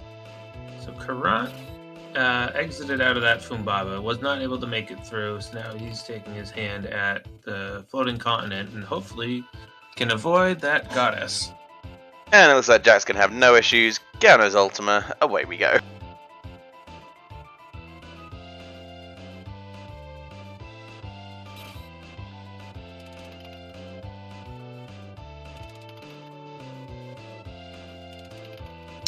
In a drill. Alright, Lynxion gets through, trusting in the heart of the dice. And of course there is a big advantage to fighting Magimaster in the tower. You do get yourself a Mega Elixir, very useful for that final battle.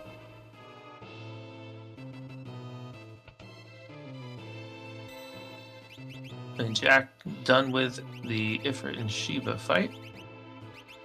So only one more battle left for Jack. One statue left before he heads into his final fight, so should not. I don't know who's in. I can't remember who's in his other party. Presumably Mog. Yeah, so he's probably just going to be jumping. So we'll see. And with Mog in his other party, he is going to be just fine. Mm-hmm. Uh-oh, Karan not fortunate enough to avoid that goddess. Not. Jack, Does... taking a break? Well, it's not the first time in a race this week that he's done this. So. Oh, when you've got to go, you've got to go. Yep. Might as well do it before the final battle starts its way.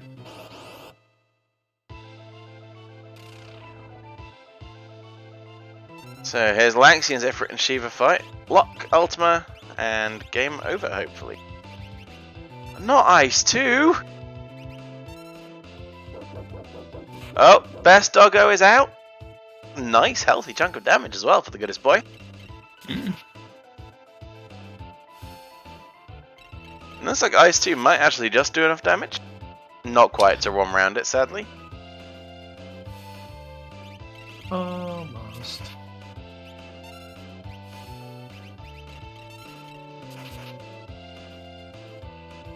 Yeah, Go-Go not quite as strong on the magic power as Locke. No, but I don't think Gogo's had any levels. No. So Jack accidentally letting Lanxian catch up here. That's... Yeah. Oh. So, Karan not having good luck with Goddess, heading back to the burning house.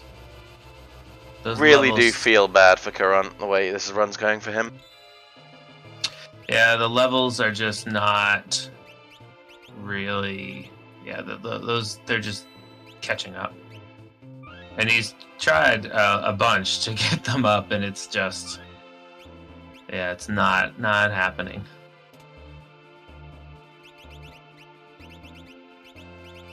Ah, and Jack has found our last statue that is a statue. Doom. So, if you're curious about the performances from our runners from the first week, Jack finished in 8th place in week 1 with a 1:51.12. Lanxian finished in 13th place with a 1:59.16. And Carant finished in 38th place with a 4:13.05. So, hopefully we'll see an improvement from Carant this week. However, this seed is harder than last week's seed was, so it's not a foregone conclusion.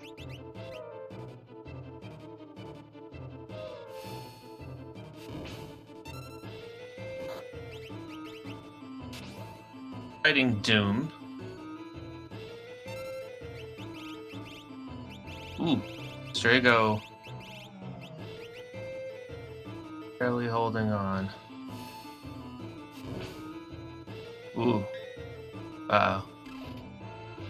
Oh no. That party is snake bit. That was the same party that was fighting the ice dragon. So... Yeah. Meanwhile, Lanxian has ice protection, so he did not take any. So he's definitely set up well for this. So a little bit of luck there, in just where he sent his party. Indeed. So Jack doing a little bit of inventory management to try, and so he should be fine. He probably should have a flame shield in there. Yeah, and in something else to take care of that ice.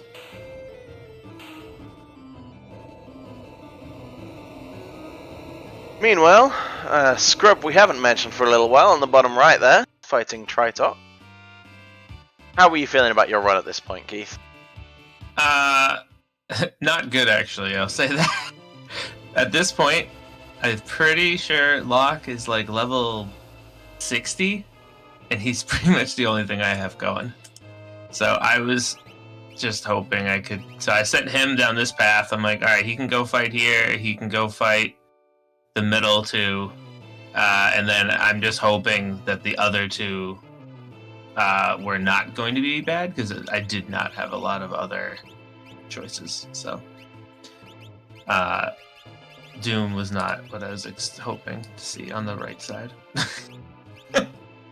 But yeah, I just went all in on Locke to see how it would go. But yeah, you need a little bit of offense on somebody, at least 2 other party members, so that you can get through the other sides, unless you want to exit and go back in.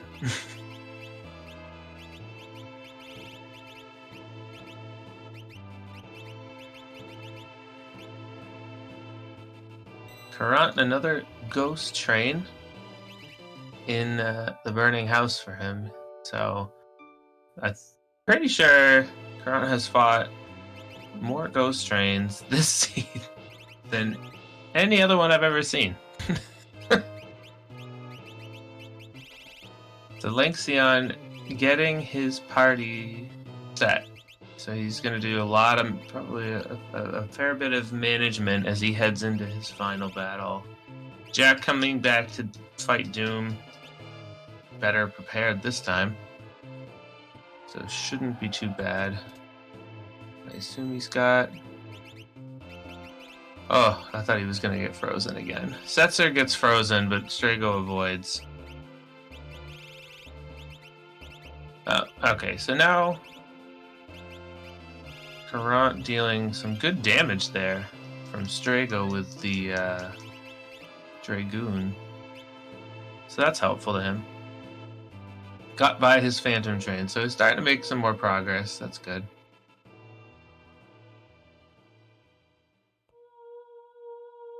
And Strago gets frozen this time. After this seed, Jack probably is hoping to never see N-Cross again. He has been frozen in the double digits at this point. Yeah, I imagine he's getting quite cross with it. So Lanxion heading into his final battle. Indeed, it's going to be a major upset here, I feel, if Lanxion beats Jack. Yeah, I mean, it's Lanxion. I mean, a relative newcomer to this randomizer.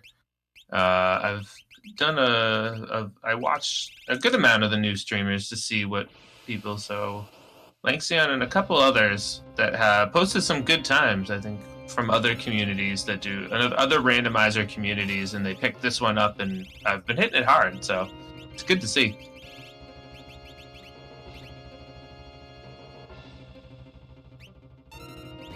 And Jack is fully frozen. Fortunately, not going to be killed by those ice shots, but... And apologies. Apologies for my lack of talking for a couple of minutes there. The latest phase of Operation Keep Myself Awake. I had to make coffee.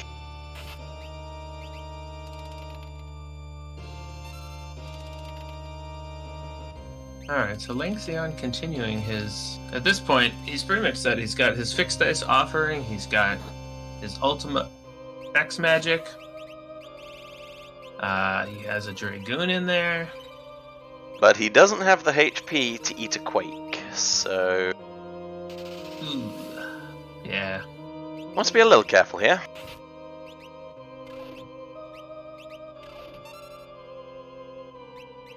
I feel pretty good about this Magimaster just completely wrecking it with Locke. Just soloing it. That felt good. Threw down Berserk and then just Ultimas after another. But I generally feel really good anytime you can just trounce Magimaster.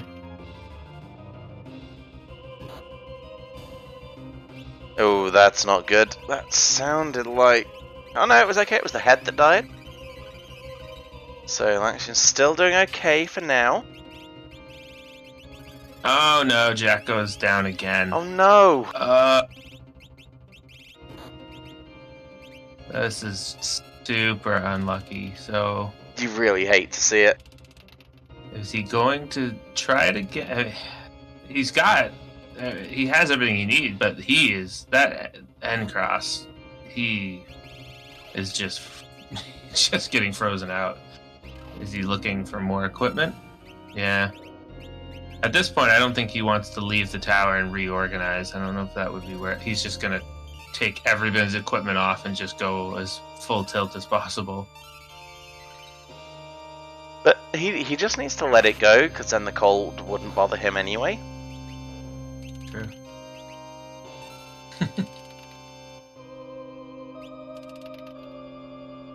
So, healing up, better equipment. Hopefully, he can find something else that will help. But Lanxion, meanwhile, done with level 1, on to level 2. Everybody's still alive. Always good to see. It's alright, if Jack needs to feel better, he can go build himself a snowman later.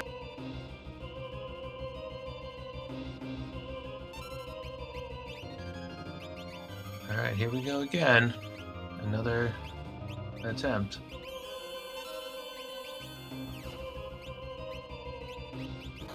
Alright, so Kurant heading into Dullahan.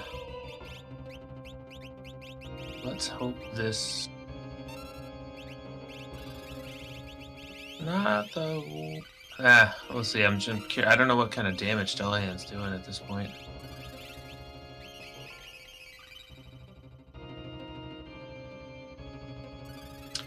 Strago has a heal rod. I was wondering why he just attacked himself. Okay.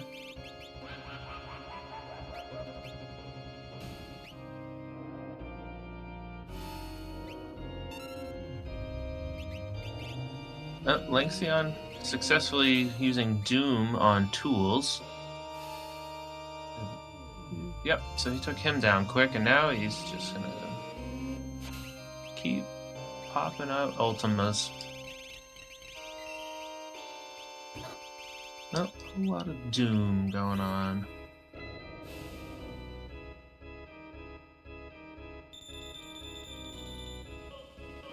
Meanwhile, Lanxion utilizing Stunner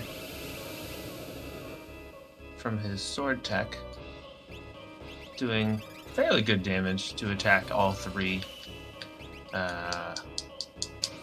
Tiger's still alive. Power. And Magic's still alive.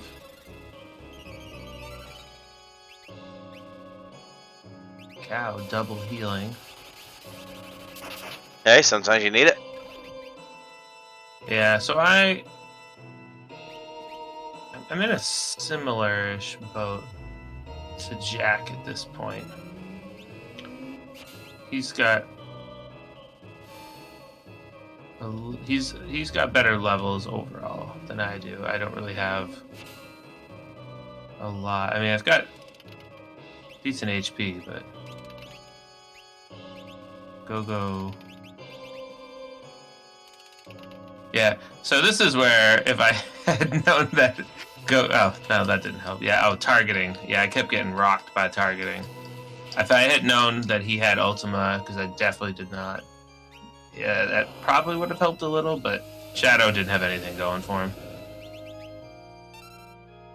So. Well, you'll know for next time.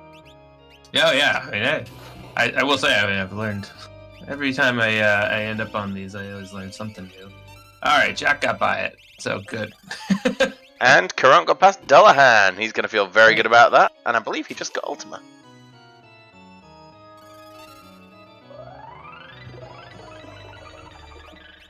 Got a lot of spells there. So he gets another Esper. Alright. So that'll be good. So he, at this point, I believe has to go back to that floating continent, though. But however, he will be in much better shape. Yeah, with Ultima, it's a lot easier to get through things like Goddess. With Ultima, it's a lot easier to get through anything, so... Yeah, I was going to say, just in general, that is a big step up. Oh, Lanxion having some issues at the face of magic here.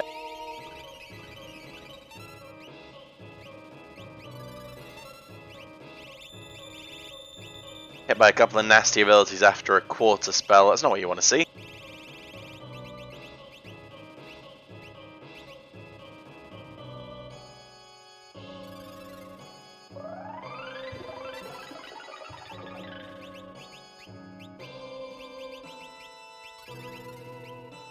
Karan, looking around, thinking about buying some weapons. Jack about to come into his very own final battle.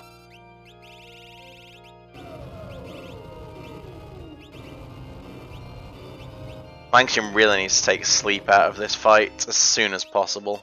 Not sleep, sorry, magic. I'm on the wrong phase in my brain.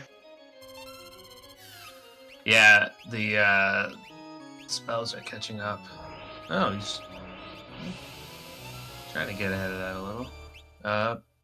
So Doom did not work out so well there for me.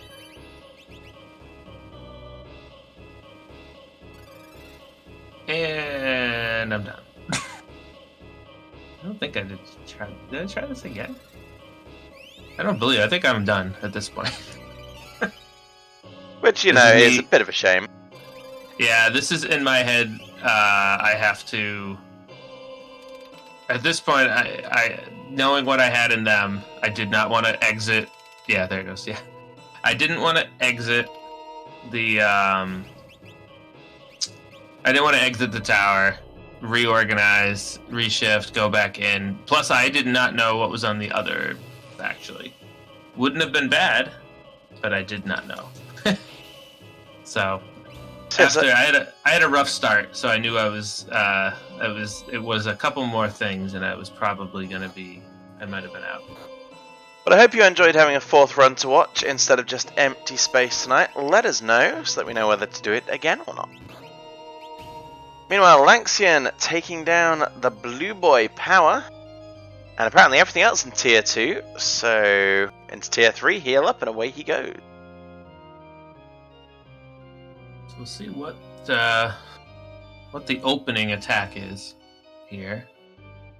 So he should be okay with fire, in case it is Merton.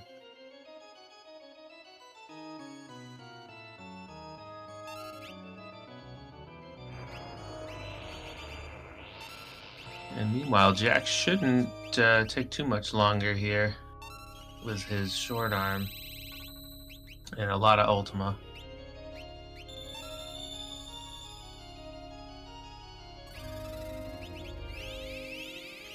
That whirlwind bringing Lanxian really low.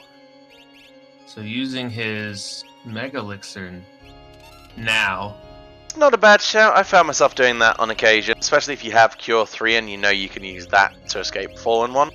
Because you've always got a bit of time after Fallen 1. And he's probably... Alright, so getting his Life 3 out there. Protection. And here comes Fenrir. Extra protection. Yep. Karan, meanwhile, getting his Evit's Rock. So another one another revisiting for him. Gonna be disappointed potentially at the end to find it's only a gem bot. However, with Lock and Ultima, that gem box is not necessarily a bad play. No, at this point, once he knows he has Ultima, the gem box is... As long as you've got enough magic points to utilize it twice. Meanwhile, we have people in chat who I'm sure are letting a little sigh of relief go as their times get past.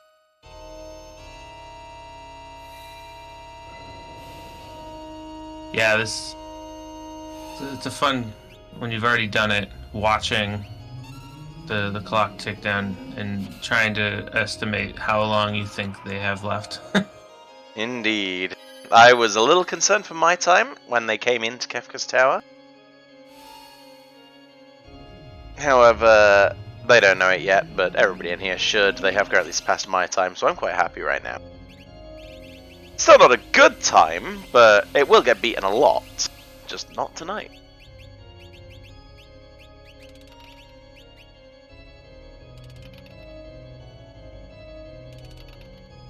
Yeah, and got hit by train. So everyone's blind. But it doesn't matter with fixed dice. You can just chuck them away and hope. Although, that is a dead character, and that's not good. No, not at all. He does have some other characters with life 3, actually, but it was not that one. No.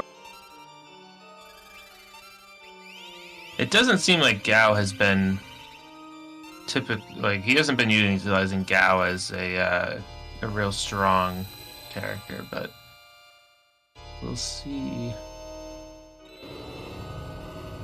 Yep, so this Meteo is just gonna get real annoying real quick. I was getting quite lucky because at this point I actually had a second gem bot. So I also had Gao double casting Ultima, which made this a lot more comfortable. So see if Gao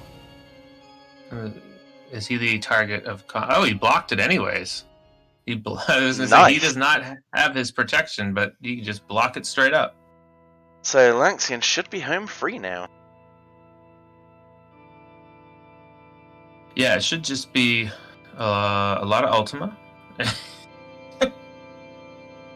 You can see in Discord he has his done typed in ready. My man.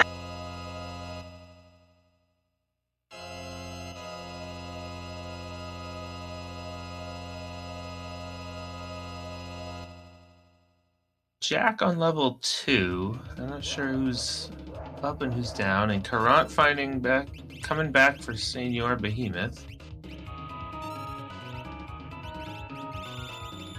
Jack's still using those snipers. So it looks like it's only magic left. So shouldn't be too hard to get through. And here goes the dice assault again. If it ain't broke, don't fix it. Ooh.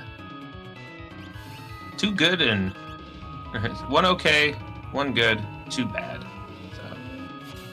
But when Ultima's right behind it, and then you've got Mog jumping. Who should land right in the middle of the Goner phase, the way this is going. Yeah, so. Fallen one. Oh, no. Jack moves on to level 3. Not a good time to take a hyperdrive. No. But life 3 saves the day. I was gonna say that's definitely the one character I saw him put life 3 on. So, is he gonna be able to heal, or is he just gonna keep?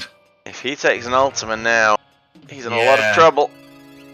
Okay, we'll see if he tries to heal up. Yeah, there we go. All right. Still not a good feeling. So he needs.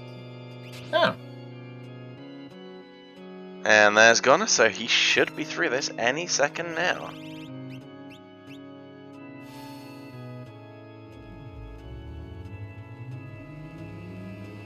Karant onto the second half of Senior Behemoth. That's a good sign.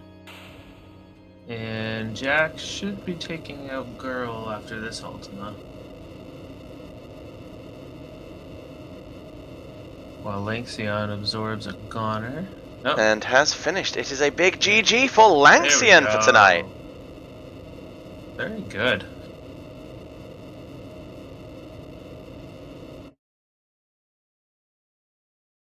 Alright.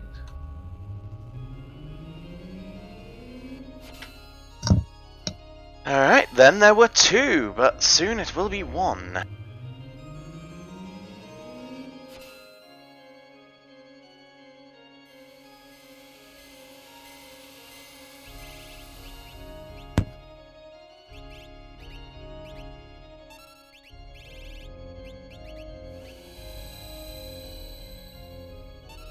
Time holds up, but yeah, definitely yeah. Gotta be happy with that.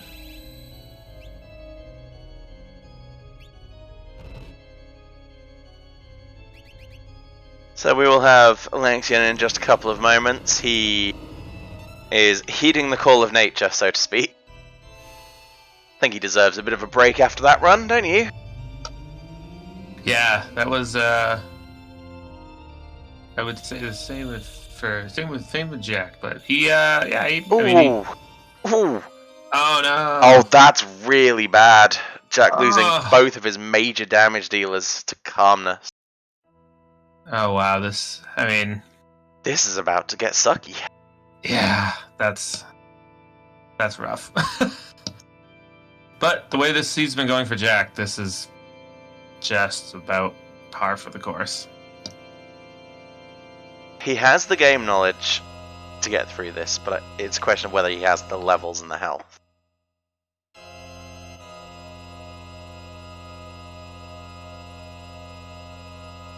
Because if you take this last phase slowly, it's pretty easy to get through.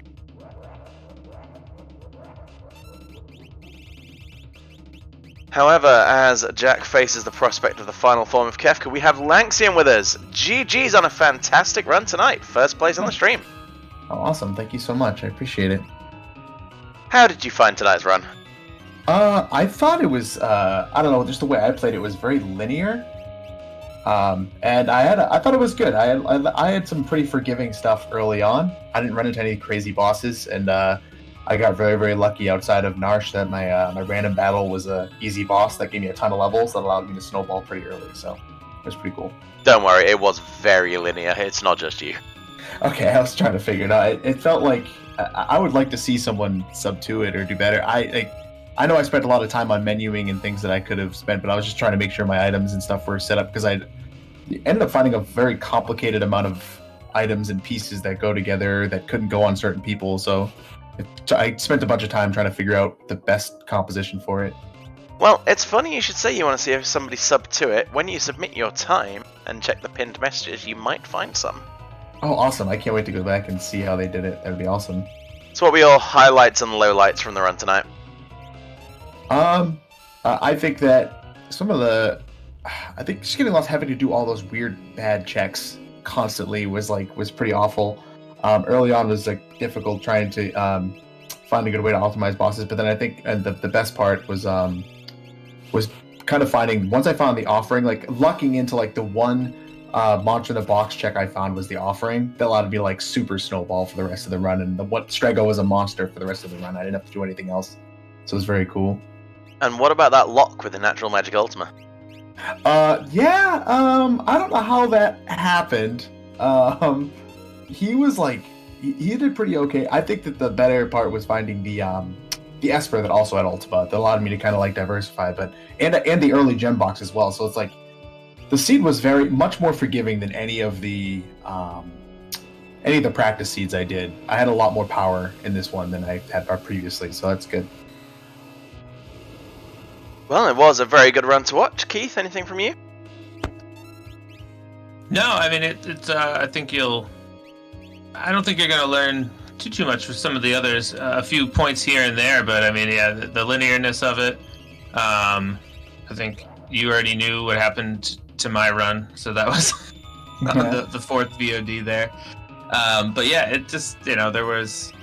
Anytime you have to be forced into some of those checks, it's not it's not great, but it definitely makes you get better at them a little bit. But yeah. I mean, overall, great run. You'll be interested to see how everybody else approached it. But I would love to see it. Two questions for those. Did anyone find the dried meat? Yes. Yeah. Oh, okay. Because I was trying to never anything I really checked it. And did anyone uncurse the shield? Not on stream, but someone did off stream. Okay. Yeah, someone did it off, but yeah, not. I mean, that number is definitely too high for me to even want to do it. I agree, and then early game I was kind of lost without didn't have great stuff early on, but then once I found that Ice 2 on Alok and then he got Ultima, I was like, all right, this was the best choice. I did not need to go and get it on the Paladin shield, which is nice. So, if you're curious, by the way, dried meat would have gotten you a Crusader Esper. Oh, okay, perfect. That makes me feel better that I didn't hunt it. I was very close to having to hunt that thing down, though, but it's... So, a point of... So, do you know that you can use the Ragnarok Esper on a Lobo and it turns it into a dried meat? I did not know that. That's excellent. That was my first Esper. It was used by someone else.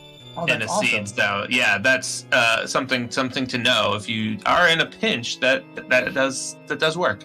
No, that's fantastic information. Anything that kind of broadens your range of abilities is awesome. So thank you so much for that. Oh no! Jack Oh, has Jack. fallen at Final Kefka. Yeah, if you if you watch Jack's run, it's a lot of real rough. He is on getting the- bullied. Not as badly as Oh, no. Caront, but Jack is getting bullied. Yeah, Oh, I'm sorry to hear that. yeah, he's had some crazy bad luck. So, while he gears up to try again, one last question for you then, Lanxian. How are you finding the Kefka Grand Prix so far? What are your thoughts on it? I am having a fantastic time. I'm so glad that I joined. I love this game. I put a lot of like the Brave New World stuff, and then I found out someone messaged me and said, "Hey, we've been doing a couple of these randos. You should check out that they're doing a Grand Prix. It's fantastic." And then like I really like that we're doing different types of seeds every week. It like this is totally different from last week, and like I'm having an absolute blast doing them. So I'm really glad you guys are throwing it. I appreciate you guys doing it. I'm having a blast. I can't wait to do more stuff with this randomizer. By the way, if you're curious, your current time puts you in 6th place so far this week. Oh, that's all. With that is, just under half of the field having finished their runs. Oh, that is pretty good. I think I'm hoping to come out a little better than I think I was a 13th last week or something to that effect. So I'm trying to improve the time here. But I'm glad to hear. Thank you so much. I'm gonna have to go watch some of these sub 2 runs. I want to see how much better at menuing these people are. Alright, well, thank you very much for coming in tonight, and GG once again on a fantastic run, and we'll see you in the top 10 next week. Awesome. Thank you so much for the run, and thank you for commentating. Have a good one. Thank you, bye-bye. So, Jack going at it again, not giving up. This is what we love to see from runners. You can't let it beat you at the end of the day. Oh, Karan, plugging away, definitely making a lot more progress now. So this is, I think, Karan got over. One of those fights was like definitely the hump, and now I think hopefully he's making it. Let's see if this is Goddess again. But okay, good. But definitely making progress now, so it's on the right track.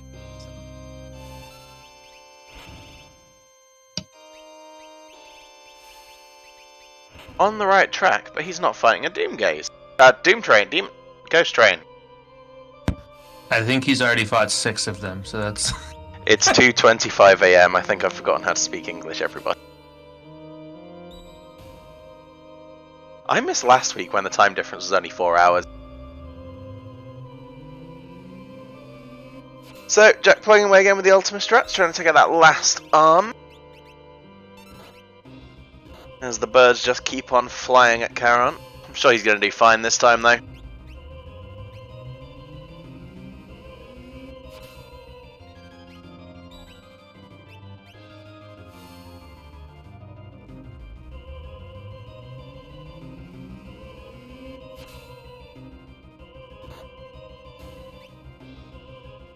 Alright, phase 1 down, into 2. Remember to give Jack your energy, chat. He's gonna need it.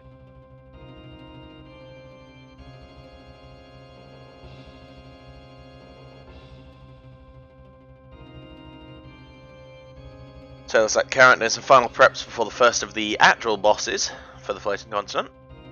He'll more than likely be pleasantly surprised by what he finds first.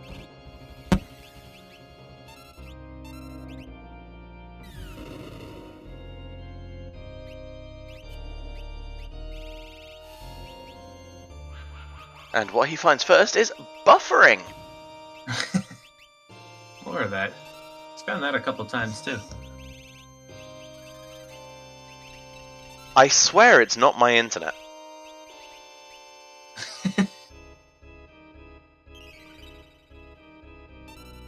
Now I can't read anything.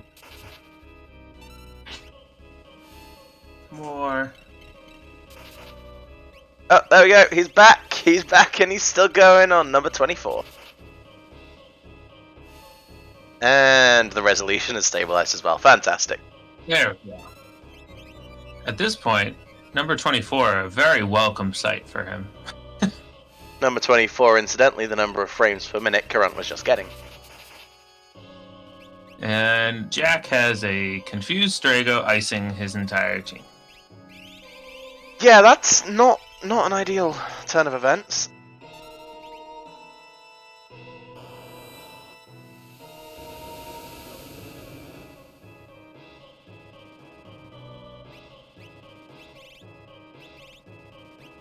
So I assume Jack should be better prepared this one for that calmness.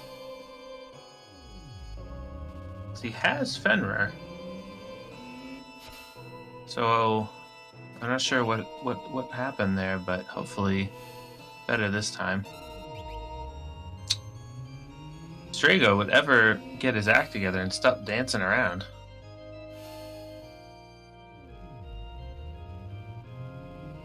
He's just trying to find that spoony bard. Uh-oh. Is it back again? The buffering? It's fading in and out.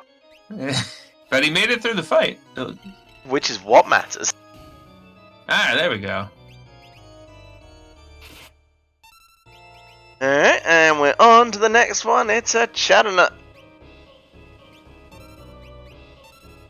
And the best bit is we can pretend to be surprised, because it's been a while since we've seen her.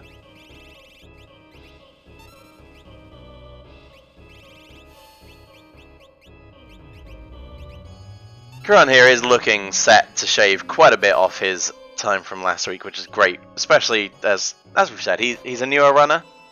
It's great to see him getting involved in the first place, so any improvement is fantastic. Yeah, definitely should be thrilled. But I assume just going to be thrilled with the improvement in general. But and then we'll there will definitely be some points to be made from this run. A lot about Revivify. Yeah, I mean, this is a big advantage of having you run on the restream. You get access to extra commentary, extra streams to watch at the same time, things you can pick up and learn, just hints and tips, you know? Yep. Just a quick note that we will be cutting the stream at the 3-hour mark tonight. We won't be going any further, mostly because I'm required on another stream straight afterwards. So, straight after this, we have Dark Faults' Week in Review from Week 1. We're going to be looking back on last week's races with some funny clips and the roll to find out who's picking the flags for Week 3. On Friday night at 7 PM Eastern, we have another restreamed race for the Kefka Grand Prix Week 2. And on Saturday at 7 PM Eastern Time, we have the weekly community race. And if you're enjoying what you're watching tonight, why not give our runners and stream staff a follow? And if you're really enjoying it, hop onto our Discord and get involved.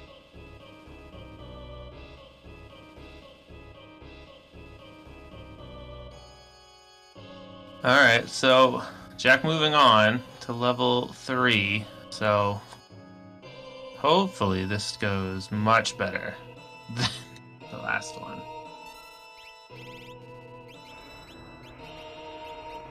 Meanwhile, buffering boss is proving the most difficult obstacle for Karan again.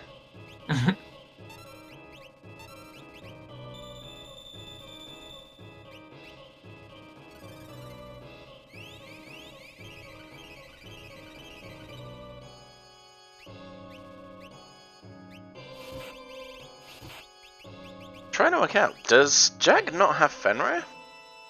He does. He should. I mean, he went to Mount Zozo, like everybody else there. Where pretty much everybody's gone there because of the dragon. So I'm not entirely sure. Yeah, what's going on with that? Why he's not using that? So.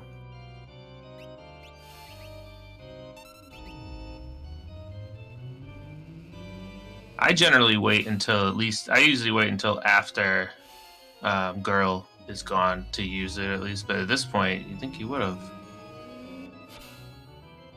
Then again, Lexion just only got one and blocked it. Oh, there it is. Okay. Karan, onto a floating continent. And taking a little break. Current is resetting his connection. Ah. Okay. Fair.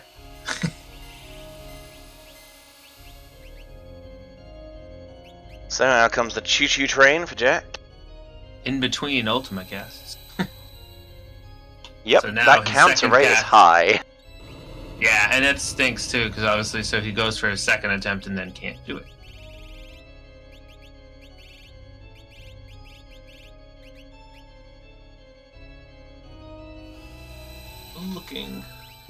Looking around for something to get back his Ultima.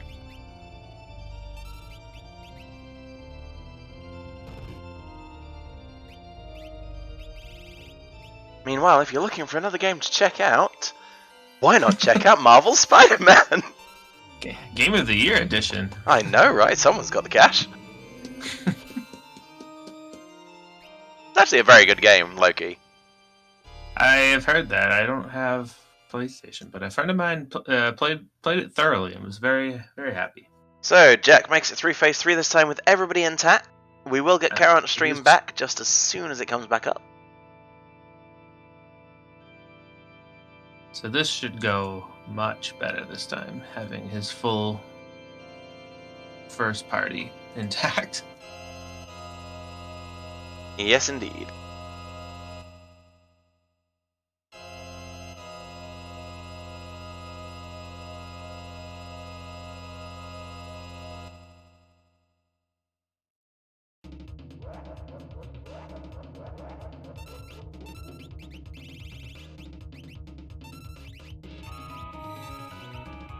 So let's see.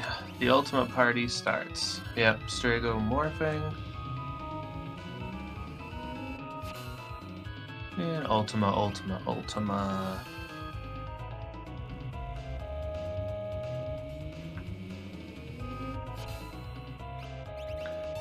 How much damage can Go-Go do? Still a good amount.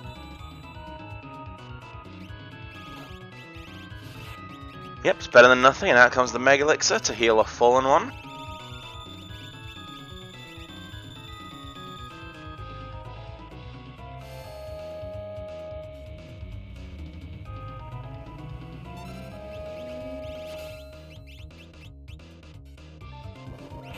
And there comes a hyperdrive counter. That, yep, instant dead.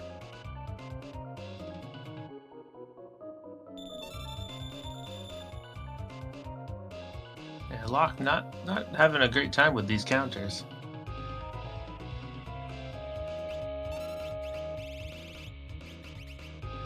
Alright, charging up. So let's see. Still a little bit away, but not too far, considering how much damage he's dealing.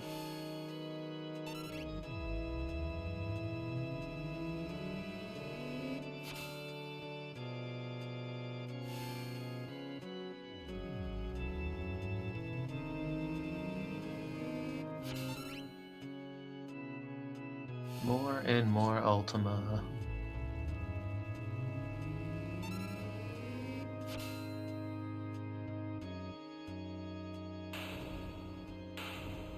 And Jack is done with a 233.39. Proof that perseverance pays off.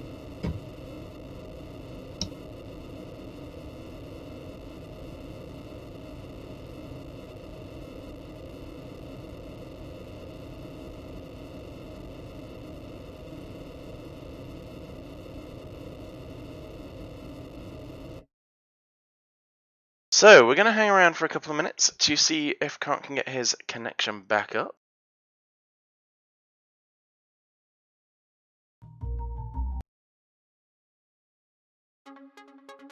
I'll pop the music playlist back on while we wait, and we'll see if we can get Jack in for an interview, shall we? See, I'm sure he's got a few things to say about this one.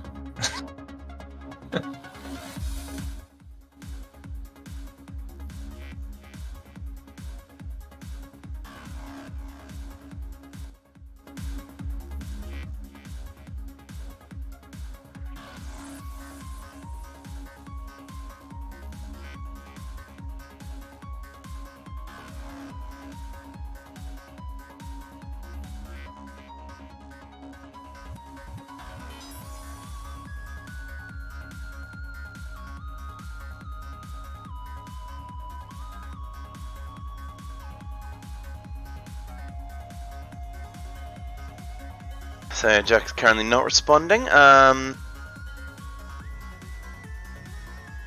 sure whether or not we're going to be able to get Carrot back up as it stands.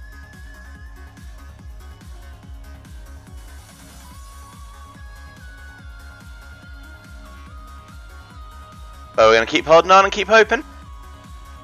At least until we get some kind of confirmation. So Karan was having some pretty serious internet issues, so he decided to try and restart his network.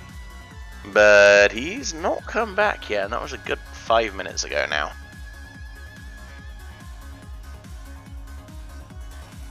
Well, let's see if his internet works and see if Jack has recovered after that run. So, in the meantime, Keith, who's your pick for the top 3 for the KGP? So it's interesting because there's some new people in it that I've only seen a few runs for. I mean, I guess I like to say Zelfer, kinda, but I'll put him in there. I always put Boo in there because he's champ, and you're always a champ until someone beats you. But they obviously posted very good times the first week. It's that. Oh, we have a guest. And we have Jack with us. GG on the run, and GG on persevering through that, because that wasn't pleasant.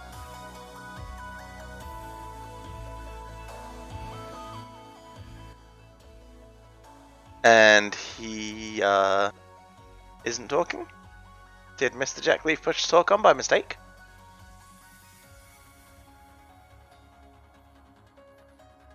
Here it is. There we go. Hey, There Jack. we go. My microphone was somewhere dumb. I apologize. We won't That fry happened. too much. So that happened. Yeah, it certainly did. So, next time, do you think you're going to try the dragon on the way up the tower or down the tower? Oh, the dragon was the least of my worries. I had like what, 7, 8 game overs, I think. That was nasty, nasty, nasty stuff everywhere. Have you ever been frozen that much? No, I haven't. Yeah, I reset at least 4 times from Northern Cross on 2 different bosses. 3 different bosses, come to think. Yep. And then I outright died to, oh god, let's count it here. Okay, well I reset on Tentacles. I went up Fanatics early since I saw a character there. I was hoping it's something I could beat down with a Fire Rod and Gauss in here, a nice 2 spell, but 4 Tentacles is too much, so I came back for that later. But let's see, yeah, Dualahan got me and that cost a lot. Dirt Dragon got me. Ice Dragon got me. Doom got me a few times. Final Kefka got me on a really nasty double Havoc Wing post-goner, and yeah, I think I lost at least 45 minutes just from game overs on that. That was crazy. Was yeah, the amount of Northern Crosses alone, and or just anything freezing you was, yeah, it just kept piling up. What'd you think of the run aside from that type of things? How'd you like the run and overall thoughts on it? Well, my thoughts whenever I was looking at the flags were like, oh, 6 times experience, fairly vanilla-ish race settings with some dragons needed. This is going to be easy. You can buy rods, all this good stuff. I was thinking I was in for a pretty easy time here. Oh my lord, no. But I don't know. It was fun all the same. I mean, I enjoyed it, even though I'm gonna have to go to the hospital and get treated for a whole lot of injuries now. But it was good times. So, you seem to like being frozen. Did that leave you feeling blue at all? Not really. I mean, I was annoyed. But, games are fun. I feel like my joke missed the mark there. You wait, that was a joke? I have no idea what you're going on about there, FF. So, Good. how are you finding the KGP so far? Then, what are your thoughts on the tournament as a whole? Oh, I think it's great. There's all sorts of like wacky settings from week to week. Lots of people are playing. I think it's good. I think it's good times. I mean, Zelfer is gonna kill everyone, but it's gonna be good times. Yeah. He had a decent week, so. And the good news is we have I don't Karon really know back. how anyone's done yet. I did put my time in the thingy, but I'll finagle that later. All I know is that there's no way I'm like top 20 after that. I'd be surprised if I was. Oh, we've only had 20 runners, and I FF'd, so I am 20. You are currently 15th, Jack. Yeah, but lots of people still gotta go. I'm not. Yeah, gonna we're be half. top Yeah, 20 halfway for through the free. pack. Yeah, exactly. So I guess I just gotta win out from here if I'm gonna make the top 4 because this is not a good week for me, obviously. But we're all going to have those weeks where we can't quite do as well as we'd want to. But again, really good on you for keeping trying and not giving up there, because there was some real brutality in that final tower. Oh no, there was no way I was gonna throw in the towel for a KGP seed. You know, I could be fighting Kefka for 5 hours and I wouldn't throw in the towel for one of these. It just That's what we doesn't like feel to right, see. you know. Yeah, that's what we like to see. Good on you. Thank you. Alright, well thank you very much for coming in tonight, Jack. And yeah, GG again on the finish. And we'll see you next week. Sounds good. Let's go, birds.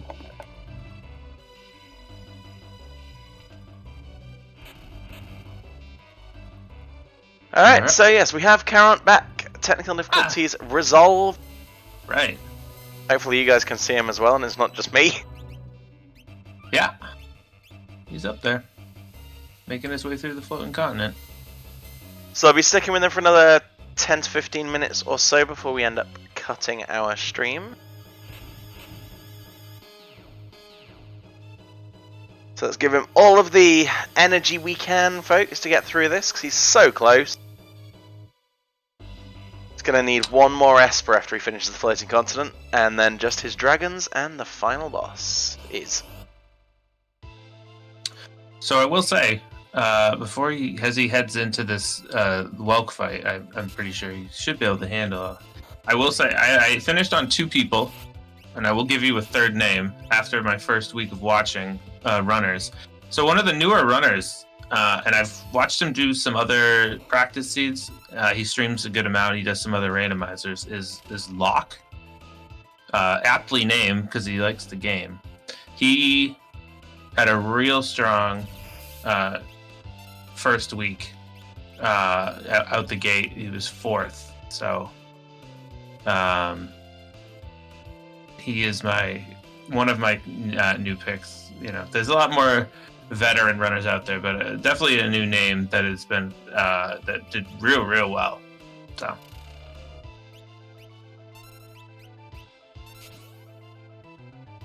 And then Zelfer and Boo, but you know. Fair enough.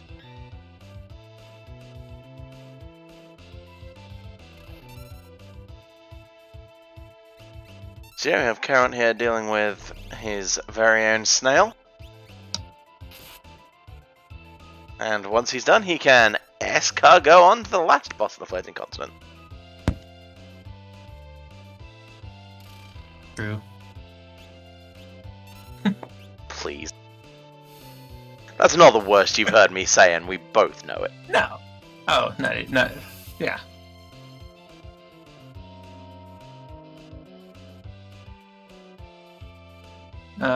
Let's see. Yep. So he'll head on to find Air Force. So after what he went through, it's been the ending of this con is more kind. So somewhat very good to see for his sake. However, we are hoping he can get through the bosses in Kefka's Tower with no real issues. Some of them are, as we've seen, rather jerk. Because this is going to leave him at 9, because he'll get an Esper here, and then he'll find a cyan at the end. So he'll be close. Yep. He'll be looking. He'll probably, most likely, like most others, and he'll see Starlet here, and be happy, and then make his search for dragons.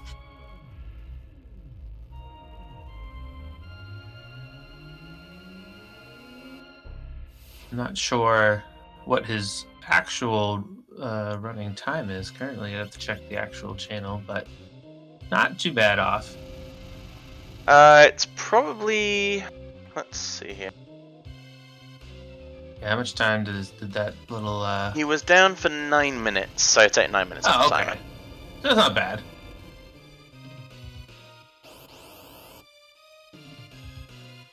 So hopefully Current makes the right play after finishing the floating continent, and that'll be straight to Mount Zozo.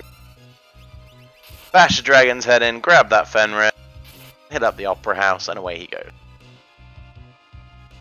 If he feels like he can handle the dragons with a diminished party.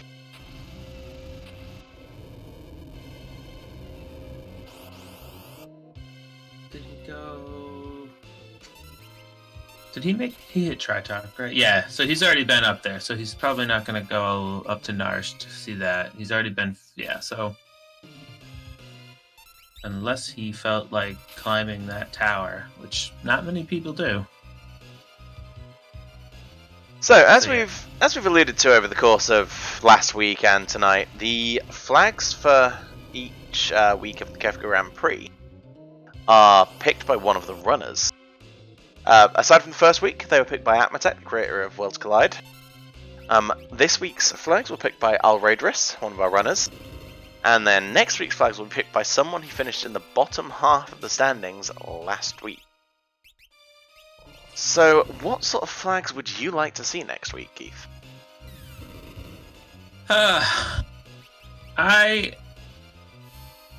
want to see a little. It's odd, but I really want to see another random shops. I just really like them.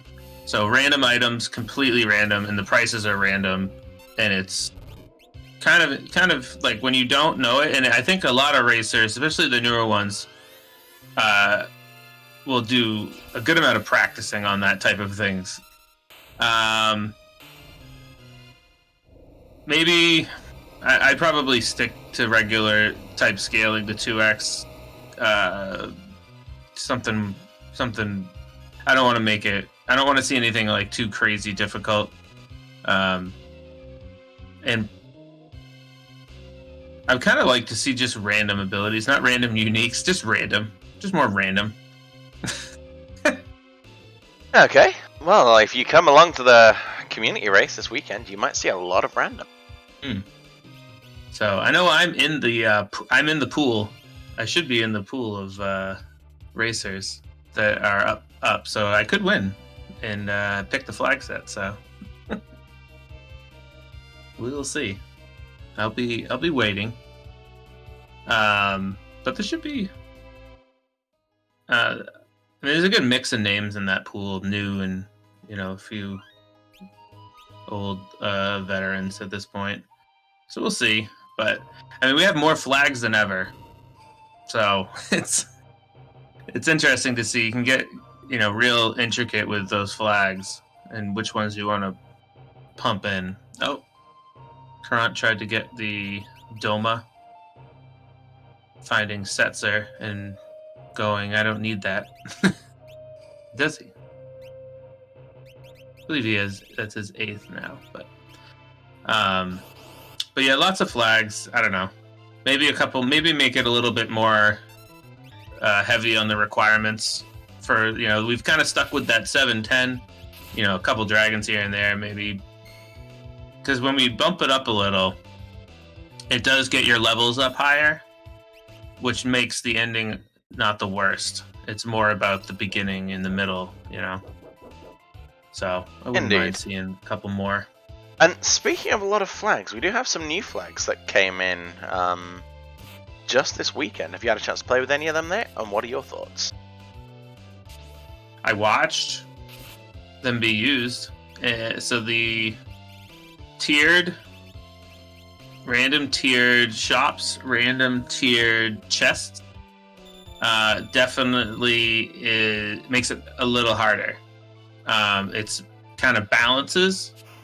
Like random is just, you don't know what you're gonna find, which is great if you want to just pick up, some great items. But the random tier definitely kind of balances out so it's not just, it's all really good items. It's gonna balance it out a little bit more. Same with the chests. But it definitely, it's not. You're not gonna, open the first room and find, a Minerva, a dragon horn, a fixed. You're probably not gonna find all of that in one room. So it does make, which obviously, the perks of the way we do this and all the flags, you can ramp up if you want to. So, and then there's some other ones that I've seen. What was the other one that got added? I'm trying to remember them all. There was the whole thing with the chests being split now. Yeah. Oh, adding in more chests. Yeah, I think everybody, that's you'd be hard pressed to find someone he doesn't like to see, more options. You don't have to get them, but more free things. I saw that you can do random. It's magic. It's for equipable espers. Random unique balance is now. You can do all random unique, or random unique balanced. So very, very intricate on that one. As we found out last week, having it be random can be just cruel. So what was the other one?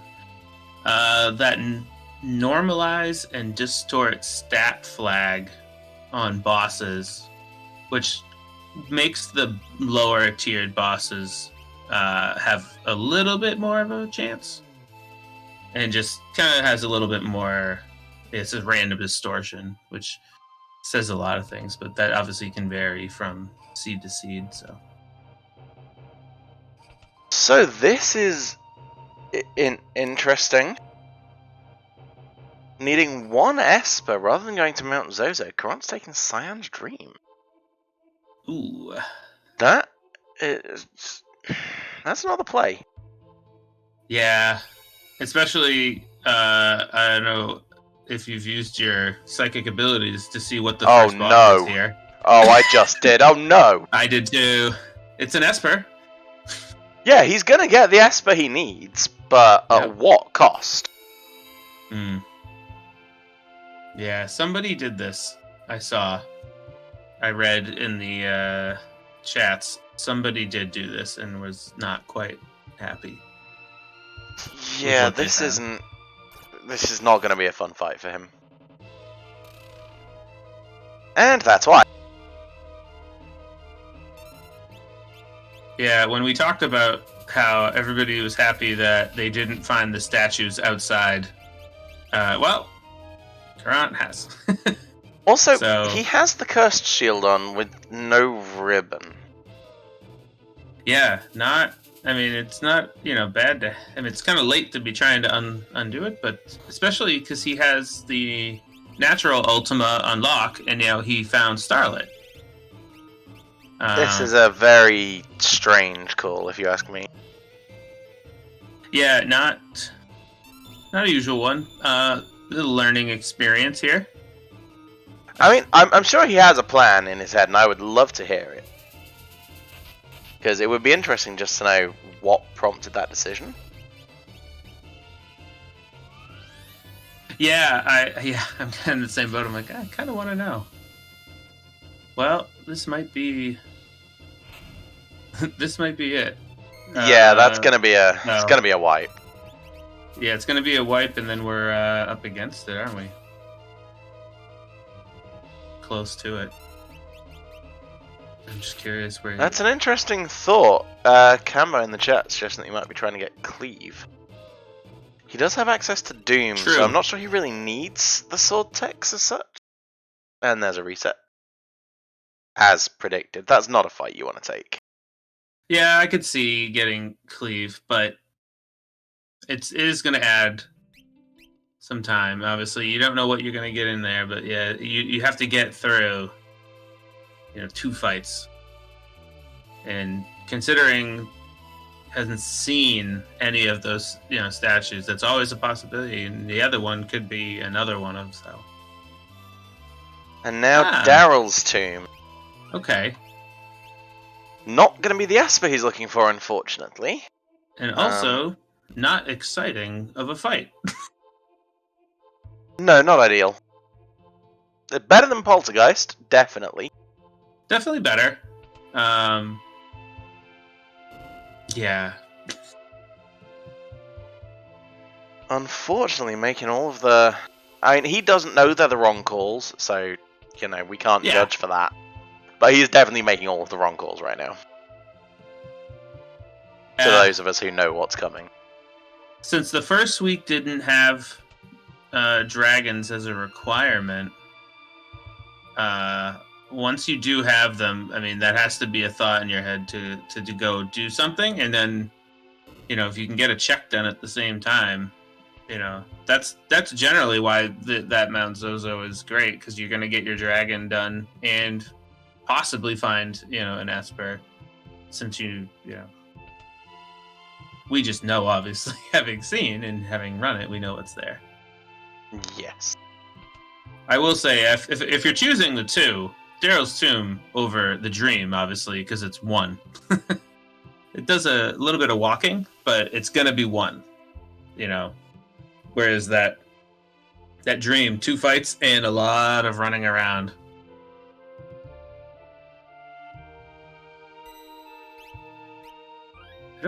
I don't know what else. I think Mount Zozo, if this, either way, I think Mount Zozo, well, I don't know if this unlocks Edgar, as we see here, sleeping. You could see the hesitation there. He was thinking about whether to go for it or not. Yeah, unless he just, no shame in just, especially if you see Inferno, you can always just bounce and go check. Whereas if he gets through this, then he opens up Edgar's checks as possibilities.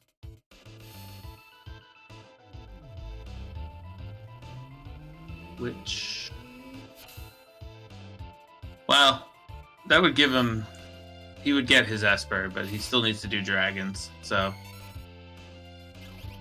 gotta do them at some point. I do very much like the use of the heal rod, though. It's so often that you just see people throwing them away or selling them, but actually getting used, pretty sweet. Yeah, they do have a use. They're not complete, they're not a complete waste, like some people think. They do heal.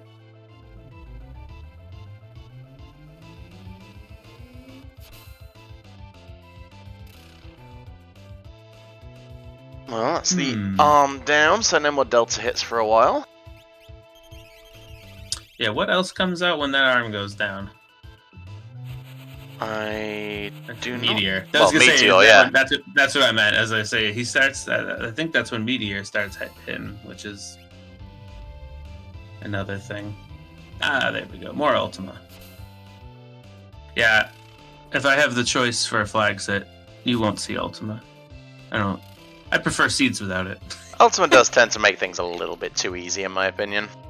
I do appreciate having it as, a week 2. I think it's a good one to have early, and then, we'll just take it away. Like, now you've seen it, now it's gone now. No more. You've tasted power, now you must be a weakling. Yeah.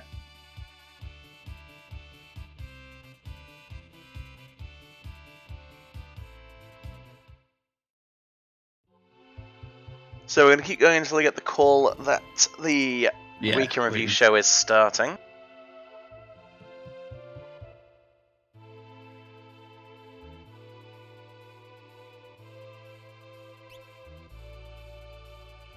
So yeah, unfortunately we won't be following Current all the way to the end of his run, but you're more than welcome to drop him a follow, and he may, we hope not, but he may still be going after the Week in Review show, so Might have a quiet word with Dark Faults about giving him a little host. Oh no, what? He's going for Figaro Throne. That's that's what I was looking up. So this will give him. It will hit his requirements, but he won't But he's have still gonna have calmness the dragons. protection. Yeah, the dragons are still a problem. Oh, true. I forgot what was on Zozo there. So, yeah. I'm sorry. What is what?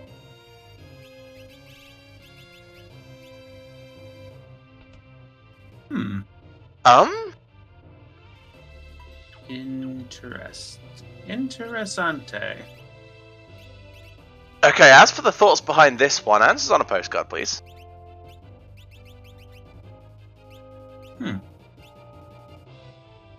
Oh, almost time. Oh, we do have. I just saw 2 other runners have started running seeds for this week. One being Locke, who I mentioned actually. Locke Cole Live, and another new runner who we were chatting with earlier, Ben Teasy. Both are attempting this same run. So both finished really well last week too. So I'll be curious. I'll be checking in on them to see how they do.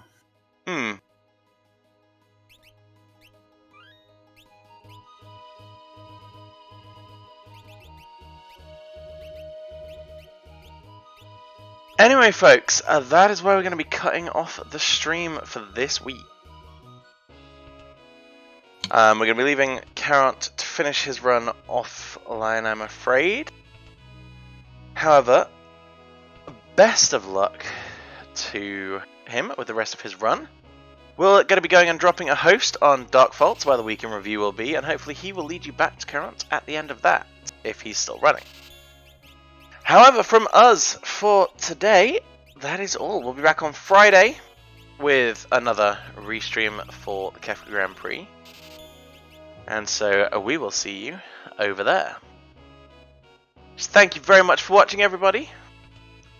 Keith, would you like to say goodbye? Good. I will say, have a great week, everyone, and we'll catch you at the next race, most likely.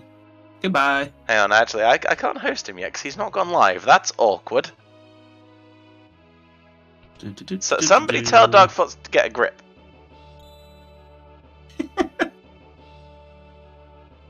Well, he got his Magicite. Yay! Oh. Phoenix.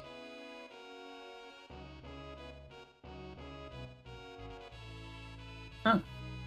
Not what I thought. Might have looked that up wrong. Yep. I saw something different. But I wasn't looking correctly. But... yeah, well, we're just going to keep chewing the fat until we can host. Sorry, folks. It's all gone a little bit wibbly. Alright, where's he going? Going to Nars. Ooh, okay. Well, he needs it, so... at this point, I would say any of it's open. So they're all retreads. Except for the one place he really should be going, which is Mount Zozo for that Fenrir. Yeah, when he doesn't need the check, all the dragons, it's just which one, I mean... it's just a matter of where you feel like walking to, and... what did Edgar have? I didn't notice. I didn't either. Anyway, folks, right, Dark Faults is live, so we can check out now. Alright. As I said, thank you very much for watching, and we'll see you again on Friday. Bye-bye.